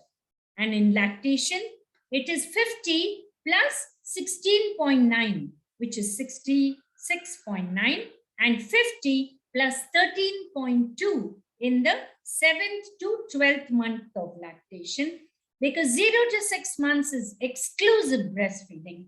And after the 6th month, we start the complementary foods, that is basically supplementing the growth of the baby. So we will discuss all this and we will take it forward. So pregnancy is divided into 3 trimesters. The first trimester, nature takes care.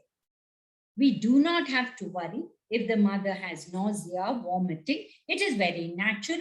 And in the first trimester, as long as the mother is not getting dehydrated and is eating and taking whatever she can, it's fine.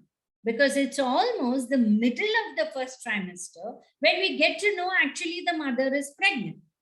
So the next 45 days is all that the mother suffers with vomiting and all these problems. So they should be fine, just to make sure that when they don't have this excessive nausea, they eat whatever they can with a lot of fluids so that they don't get dehydrated. The second trimester is when we need to increase the protein, the vitamins, the calcium, and the minerals. And the third trimester, we definitely look at it. Now, when we look at pregnancy, it is 9 months and 1 week. Normally in Tamil, we say, 10 மாசம் சுமந்து பெத்த குழந்தை இல்லைங்களா? So it is 9 months plus 1 week.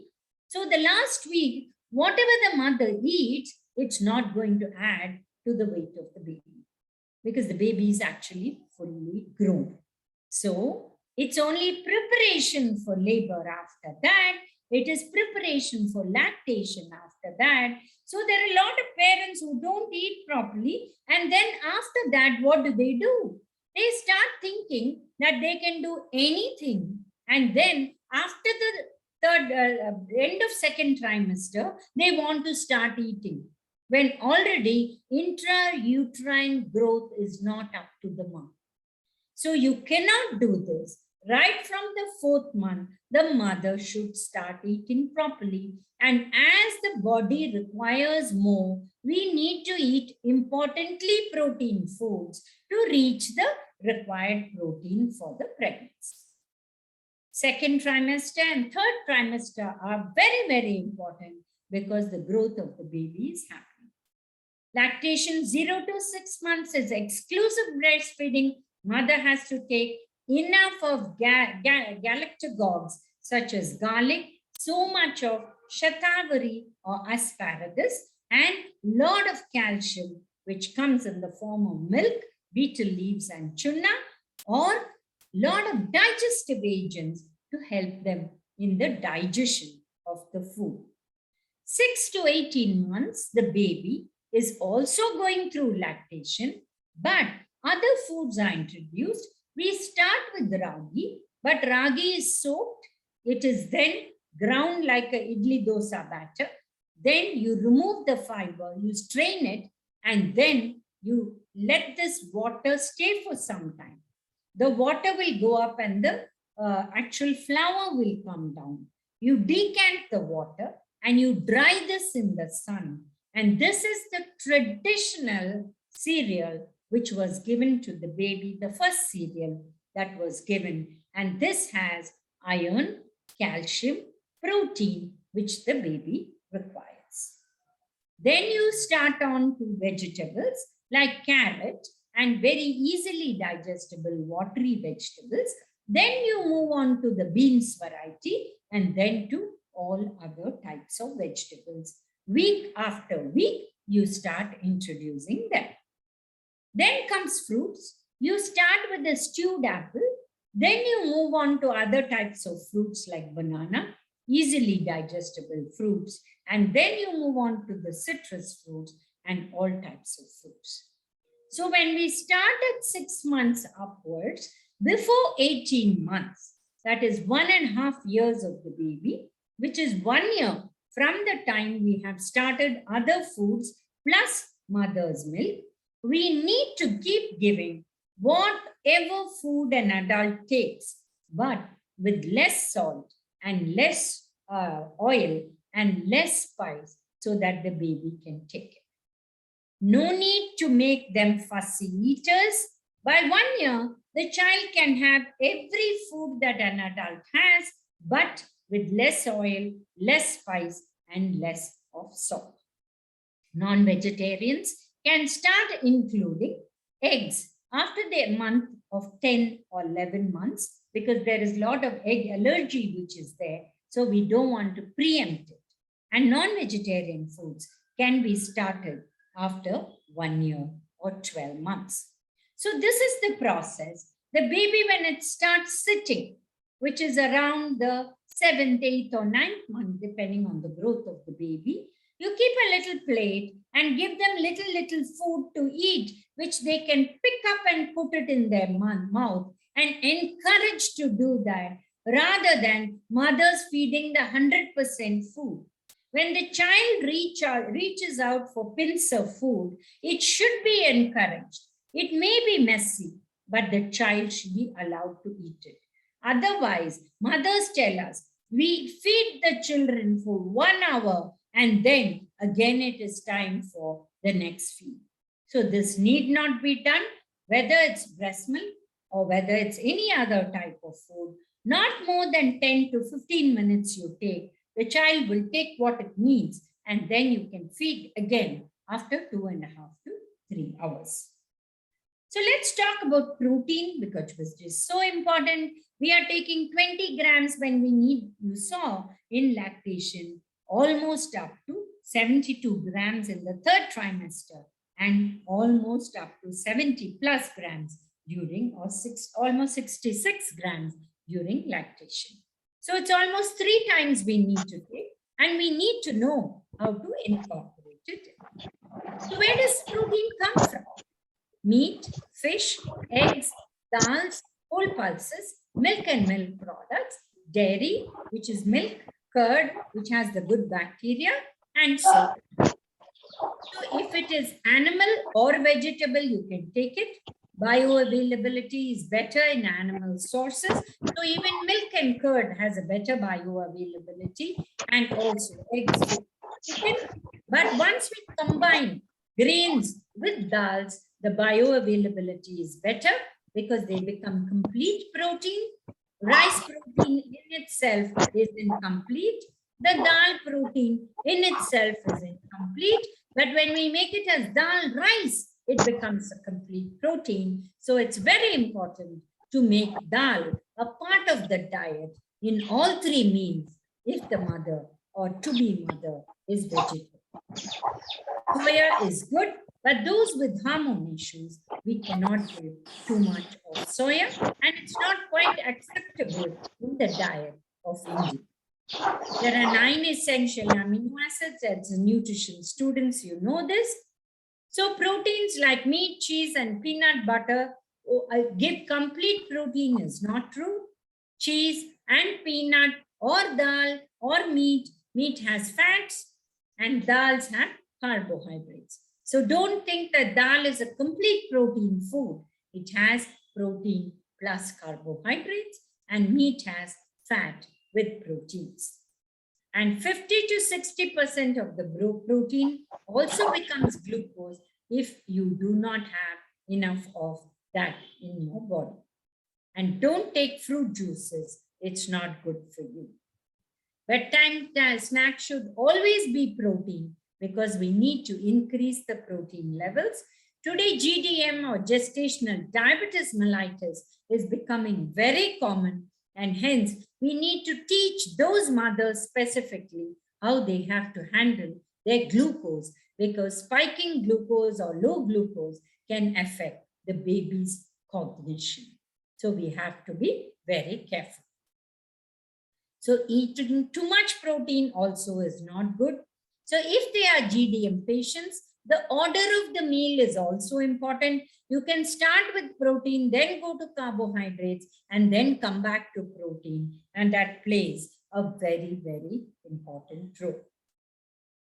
So these are researchers to say how they have worked on this. And it is true that you start, example, with sundal, then have your idli with sambar, or start with the dal and then have your idli with sambar, then automatically the spikes are less. The EAR, from RDA, we moved to EAR, the estimated average requirement in 2020, and that brought down our protein to 0.6 grams per kg body weight. And after that only, we looked at all those numbers that we saw, and still it is quite a lot for an Indian population. So 0.6 gram per kg versus 1 gram per kg. So it's easier to reach, but iron and vitamin A, they said increase the bioavailability because people are taking iron, but it is not reaching their bodies. So basically they found that whole pulses, when taken, the digestibility of the amino acids is different. So we need a combination of dal and whole pulses when we take it to get our correct amino acid proportions. GDM or gestational diabetes is going up, and after first pregnancy, mothers come and tell us we have gone up 10 kilos. IVF treatment mothers tell us because the treatment itself puts on weight, then the pregnancy. So we are 25 kilos from where we started after delivery. So we need to do simple research. And I urge you students to do this research to find out how many people from rural and urban India, what is the amount of weight gain they have post-pregnancy, post-finishing lactation. So first you have the pre-pregnancy weight, have the pregnancy weight at trimester, third trimester, have the post-delivery weight, then have the post-delivery weight of the mother past 1 year when the baby is 1 year, and then find out where they are. Because in older times, people used to really come down to their original weight. They didn't have flabby stomachs. They were healthy. The people who are 80 plus today had many children, but they are far healthier than the 40 plus today who have had 1 child or 2 children. Apps, lot of apps. I was way too early to join into the market of apps. I created an app, but I closed it. But today I saw a PhD thesis just on creating an app. So you can do wonders. You can use apps and you can take it forward. So when we talk about EAR, this is the breakup of cereals, pulses, and dairy. But what is it that people are taking? In the urban scenario, they take more and more of the cereals, the wrong type of cereals from maida and corn flour. They take less of vegetables. Instead of 250 grams plus 75 grams of other vegetables, they take 90 grams of vegetables. So their fiber is less, vitamins is less, minerals is less. Fruits, instead of 100 grams, they take 50 grams. Curd and milk, instead of 400 to 500 ml, they take 150 ml. Cereals, instead of 170 grams, they take 290 grams. and it's way too much. So this is why this is a lipogenic diet, and we all have extra body fat inside our body. So we need to look at this. We need to reduce this. We need to make the cereals and pulses the right quantity. If we change 25 grams pulses and we add cow milk, how the scenario can change. These are all messages which I'll be telling you. So here we go. What is the lipogenic diet? It's maida, corn flour, lot of white rice, potato, fruit juices, desserts, fried snacks with maida, pastries, cakes and bakery joints everywhere in this country. Cream thickened soup sold saying it's healthy. But what is healthy? Not only diabetic friendly, even pregnancy health is whole pulses, red rice, green leafy vegetables, fresh fruits, not juices, because the fiber does not allow the glucose to spike, dry fruits, baked items not to take the puffs, and fresh fruits added, less of baked items and non-thickened soups. How can I add protein? I can make it a multi-dal dosa instead of white rice dosa. I can have steamed dal items instead of puffs as snacks. I can have roti with chole instead of bhatura with chole. And instead of French fries, I can have air-fried carrot or air-fried beetroots. Now, plant-based proteins, we have a whole list. We need to take them. India has the highest biodiversity of foods in grains, in vegetables and fruits, and we need to use them. Combines the grain with dal so that it becomes a complete protein. Now watch this slide very carefully. The upper part of this slide talks about 5 idlis with 4 tablespoons of coconut chutney. It gives you 25 grams of protein. We have taken a bigger idli size. Carbohydrates 123 grams, and the chutney also has roasted dal. Below is 2 idli with a 1 cup of sambar, which has 402. The calories have come down, the protein a bit less, but the carbs also has come down. Now, how can I change this? I will change this to 2 idli with 1 cup of sambar and 50 grams of paneer or cottage cheese made at home, not bought outside. The protein jumps up to 24 grams. The calories is only 608. The carbohydrate comes down by around 40 plus grams.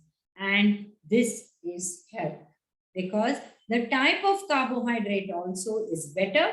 It is whole multigrain idli, and this gives you the protein because of the excess sambar and the cottage cheese. So this way we can move our diet. So 0.6 to 0.8 gram of protein, which is actually very important to note. It's not 1 gram per kg ideal body weight. We can turn digestibility from the PDCAS and the DIAS scores, and the EAR use the DIAS scores. And it's the protein digestibility amino acid score. And protein requirement is the same. Climate change on each nutrient, organic vegetables. There are a lot of people using it, but we need to be sure that they are the real organic vegetables. And vegetables, people think if they are misshaped, they are not healthy. That's not true. Nature gives vegetable in different shapes, and organic vegetables can be taken that way, and it is clean and it is healthy. Now, when we move on to traditional methods, calcium through milk was increased. Excess milk was given, not too much, but up to 500, 600, even 700 ml. If you're a vegetarian with milk and curd in your diet during trimester 3 and during lactation, you can even increase it to another 50 to 100 ml. Betel leaves were given after lactation, during lactation, with a little bit of shunambu or calcium and little bit of betel nut. This helps in digestion also and also adds to the calcium in the diet. There are a lot of traditional home mixes which are used. for digestion in lactation, which helps because the baby was occupying the place of the stomach and intestines. So early digestion gets affected. So these were used to improve the digestion of the mother, give them very easy to digest moong dal recipes, and then move on to more heavier foods. And it was also the spices used like neem and shundaka, as we call, which is called the berry nut, was very, very useful in helping in giving digestion. Curry leaves were roasted and made into powders, which added the iron, the calcium, and the digestion for the mother. Today, a lot of pregnant women come and tell us they're losing hair because they don't have enough protein or iron in their diet. And that was not the case in the previous years, because those who have had a lot of children and who are 80 plus today have excellent hair till the last day of their life. So we are not eating properly, and that is the problem. 80 years, they have many children, they have thin, they don't have flabby stomachs, they are healthy, their cognition is good, they didn't go into depression. So we need to learn what they did and follow that. 40-year-olds today, the moment they have a baby, they think their life is lost and all kinds of trouble is there. It's not needed. Take help from your own family and it will be a big help for you. Now I'm switching gears because you are students here. I want to tell you how dietetics should be used for various things, not only for pregnancy and lactation. So don't use social media just for messaging to friends, keeping awake till 2 a.m. But it is very important to teach fellow students. You can have your own groups, learn better, talk about the latest research. You can act like a dietitian and you can make your friends the patients. They can ask you questions and you can do counseling. This way, you can use the social media for useful things. You have a huge scope in front of you, not only in one area, but these are the various areas where you can be dietetic special. And if you follow integration of modern and traditional medicine, that is the way forward. The IFCT, I want to show you the fiber and fat breakup and vitamins and minerals which we need to learn.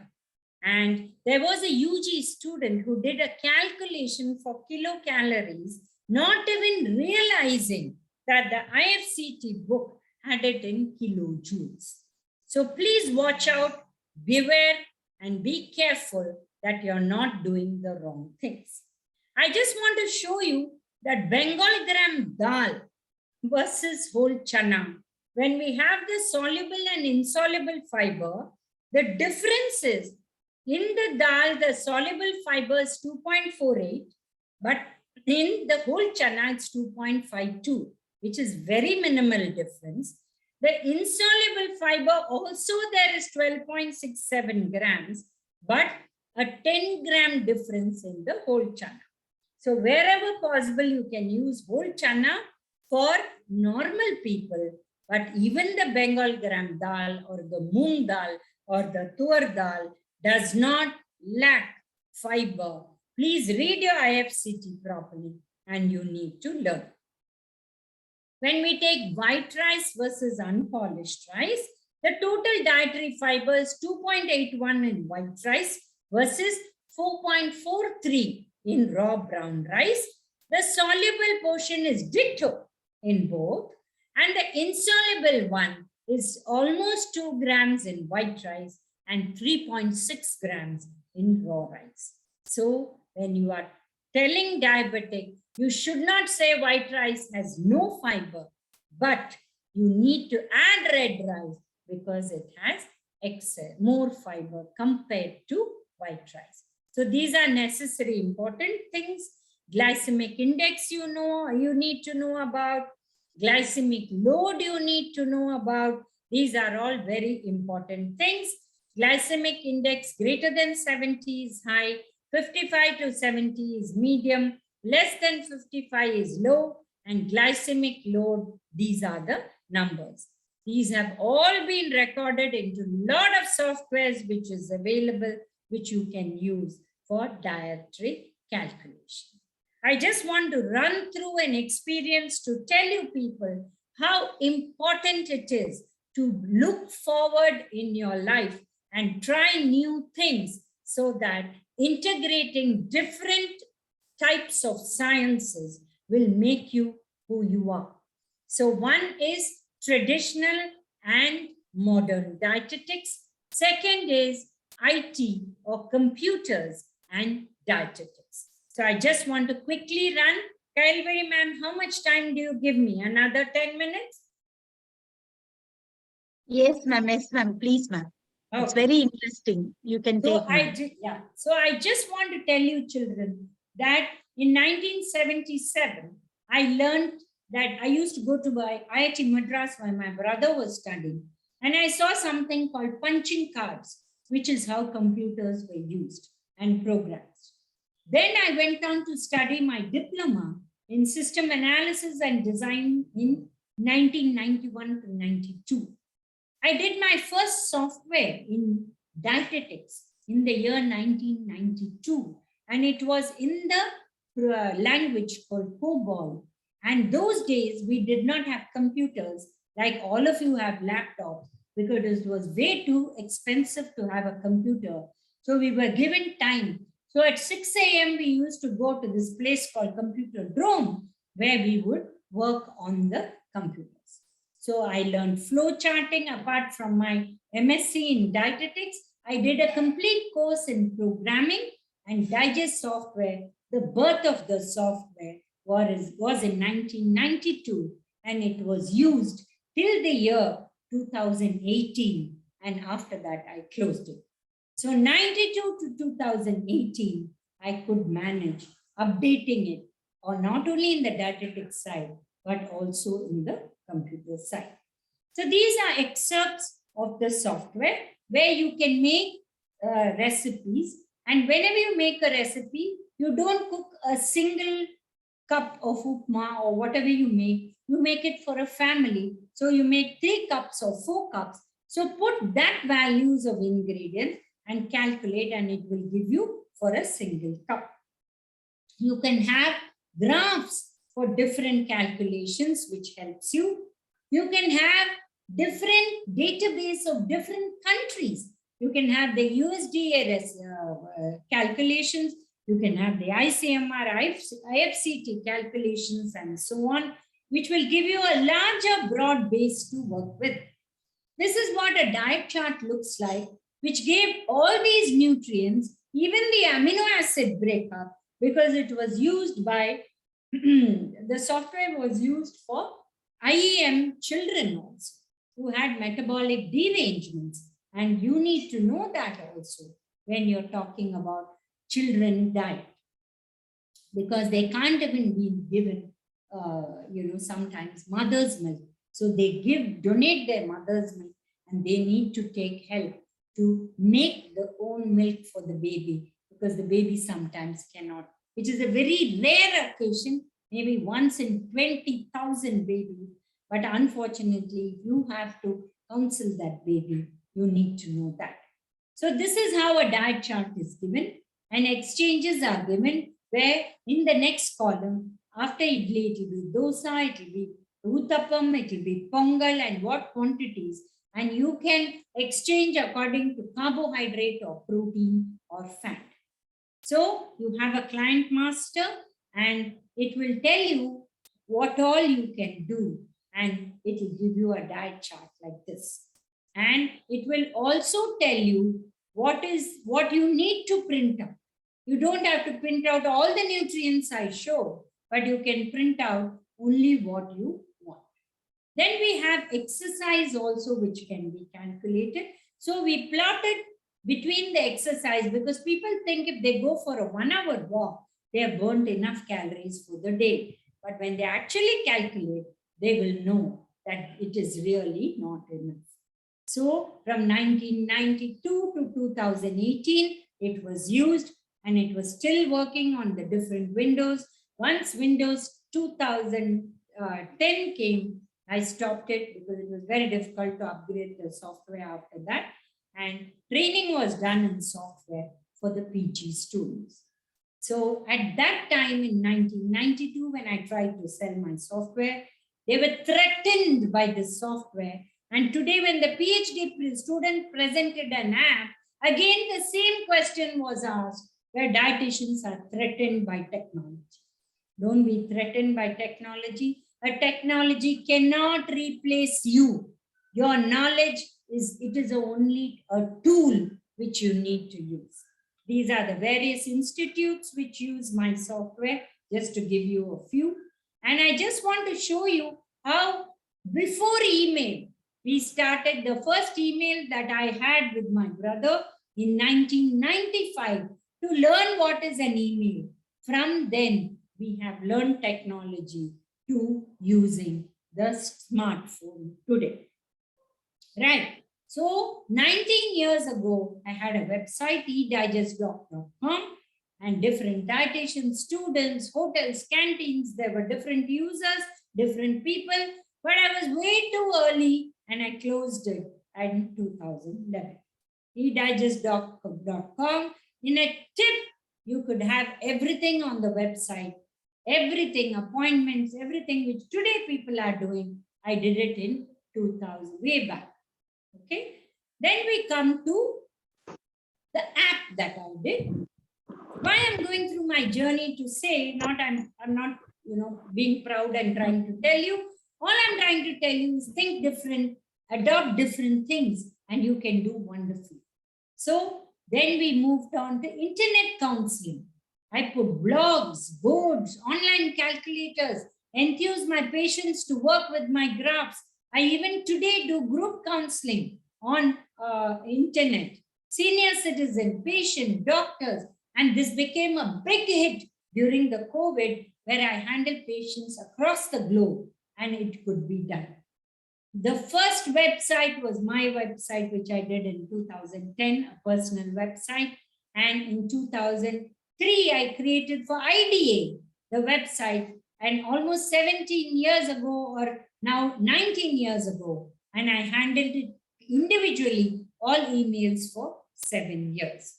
IDA elections first time was done virtually in 2014, partly 2018, and again in 2023, we are going to do it, or 22 end.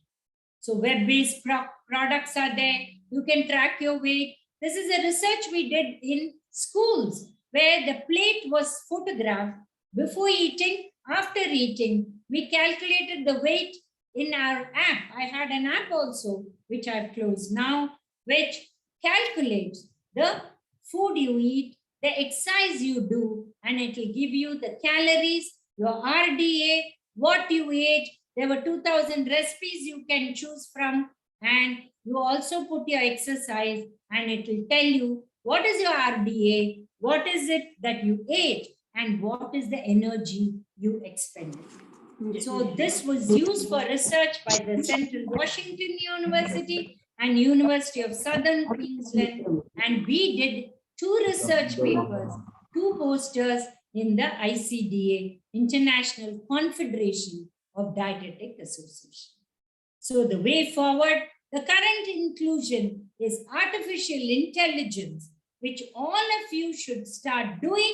Start working with the computer departments in your different colleges, and dietetics department and computer departments should come out with various researches, and it should be wonderfully done.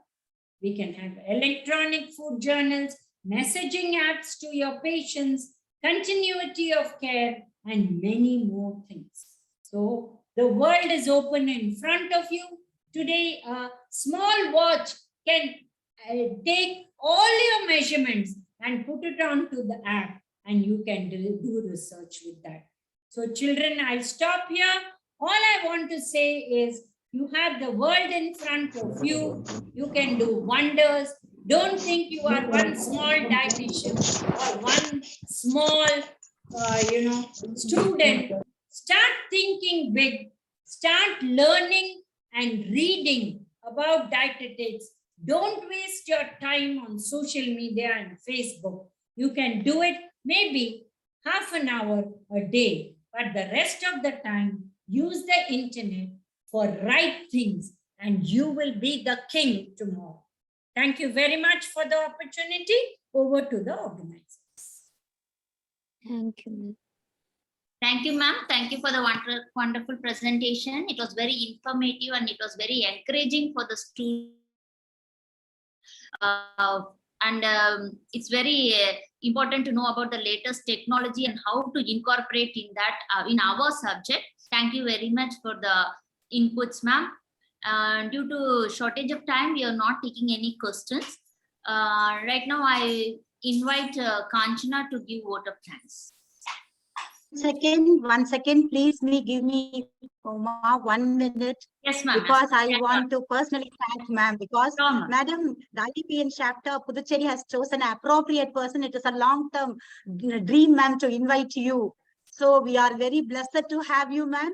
This is, you made us to do SWOT analysis, where we are standing, not only for the students, each one and every one of us here attending the portion. The others, they missed the opportunity, ma'am. Thank you so much for motivating us. Definitely we will be the learner. It is a never-ending process. We will connect to you, ma'am. God bless you, ma'am. Thanks a lot. I find no words to express my gratitude. Thanks a lot, ma'am. Thank you. We'll keep in touch. Okay. Dr. Kyle, this will be recorded as YouTube link. Hello. Yeah, wonderful, sir. Yes, Yeah, sir. so this will be recorded as YouTube link and we'll put in the YouTube. Those who miss the session can enjoy the talk on YouTube. Okay, sir. Thank you. Thank you. Nice. Thank you for the opportunity, sir. Such a wonderful lecture. Thank you, ma'am. Thank you, Uma, for permitting me to express few words. Due to shortage of time, I was just rushing, ma'am. Otherwise, no issues. Thank you. Kanchana, over to you. Yes, ma'am.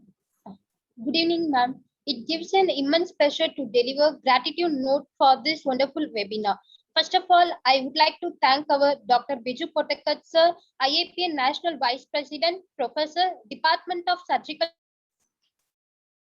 Puducherry, who honored this webinar with this inspirational thought. Thank you, sir. Our special thank goes to Dr. Arun Gupta, sir, who has accepted our invitation to deliver the keynote address in spite of his busy schedule. Thank you, sir.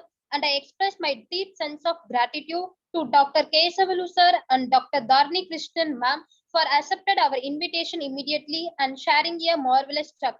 Thank you, sir, and thank you, ma'am. And I would like to thank our organizing secretary, Dr. Kailvari Balamurugan, EC member, IAPN Puducherry chapter, assistant professor, Department of Home Science in Bardhasan Government College for Women, Puducherry, for her enthusiasm and untiring effort. Thank you, ma'am. And I would like to thank Ms. Uma Shankari, ma'am, Secretary, IAPN Puducherry chapter, Assistant Dietitian, Department of Dietetics, Jimmer, Puducherry, who acted as a moderator and made this event as great. Thank you, ma'am. And I would like to thank Ms. Ankita, Joint Secretary, IAPN Puducherry chapter, Assistant Dietitian, Department of Dietetics, Jimmer, Puducherry, who introduced the guest. Thank you, ma'am. I thank all the participants from across the country. Thank you, Ramachandran, for your technical support. Once again, I thank each and everyone. Thank you all. Participant, kindly fill the feedback form which is posted in chat box. Thank you. Thank you, ma'am. Thank you, everyone. Bye. Thank you, Kyle, ma'am. Thank you, Dharani, ma'am. Thank you, Kyle. Once again, thank you very much. Thank you, sir. Thank you. I'm also feeling very happy. One side, my mentors, the other side, my students, as well as IYCF counseling counselors are there. And madam is here. So why don't you take one, Uma, all of you just open your video and take a click, Kanchana, and others can take a photograph.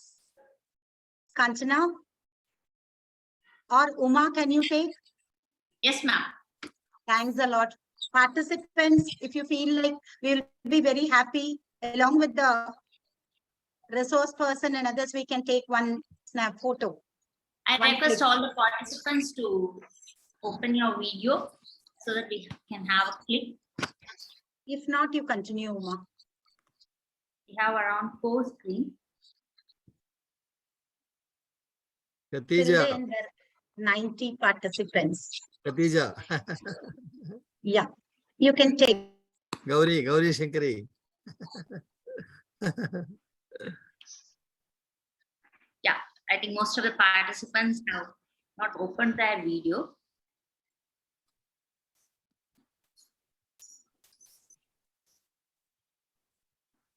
Just a minute, ma'am. Give me a minute. Yeah.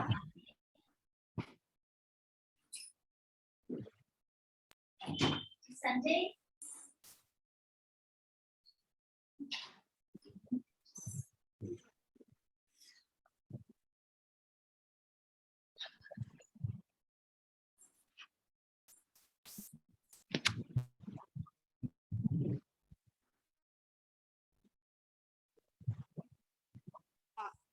அதுல ரெண்டாவது இதுக்கு வா, ரெண்டாவது புள்ளிக்கு வா.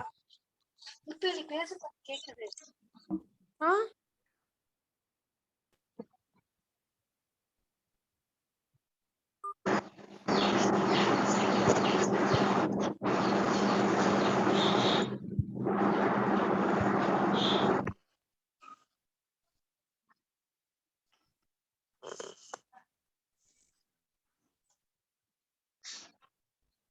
Taken, Uma.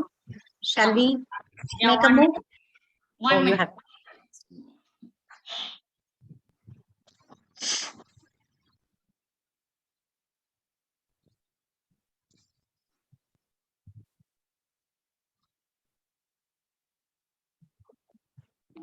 Yeah. Just a minute.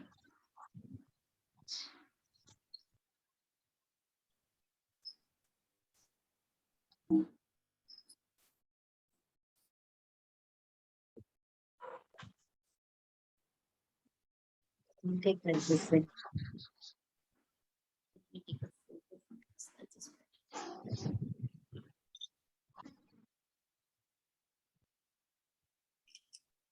Fine. Taken. Taken. Thank you. Thank you all. Have a nice evening, ma'am, every one of you. Thank you. Thank you so much. Thank you. Yes, madam. Thank you, sir. K. Savalu, sir, and others. Thank you. Thank you. Thanks. I hope you post this picture in the group so everyone can see it. Yeah, sure.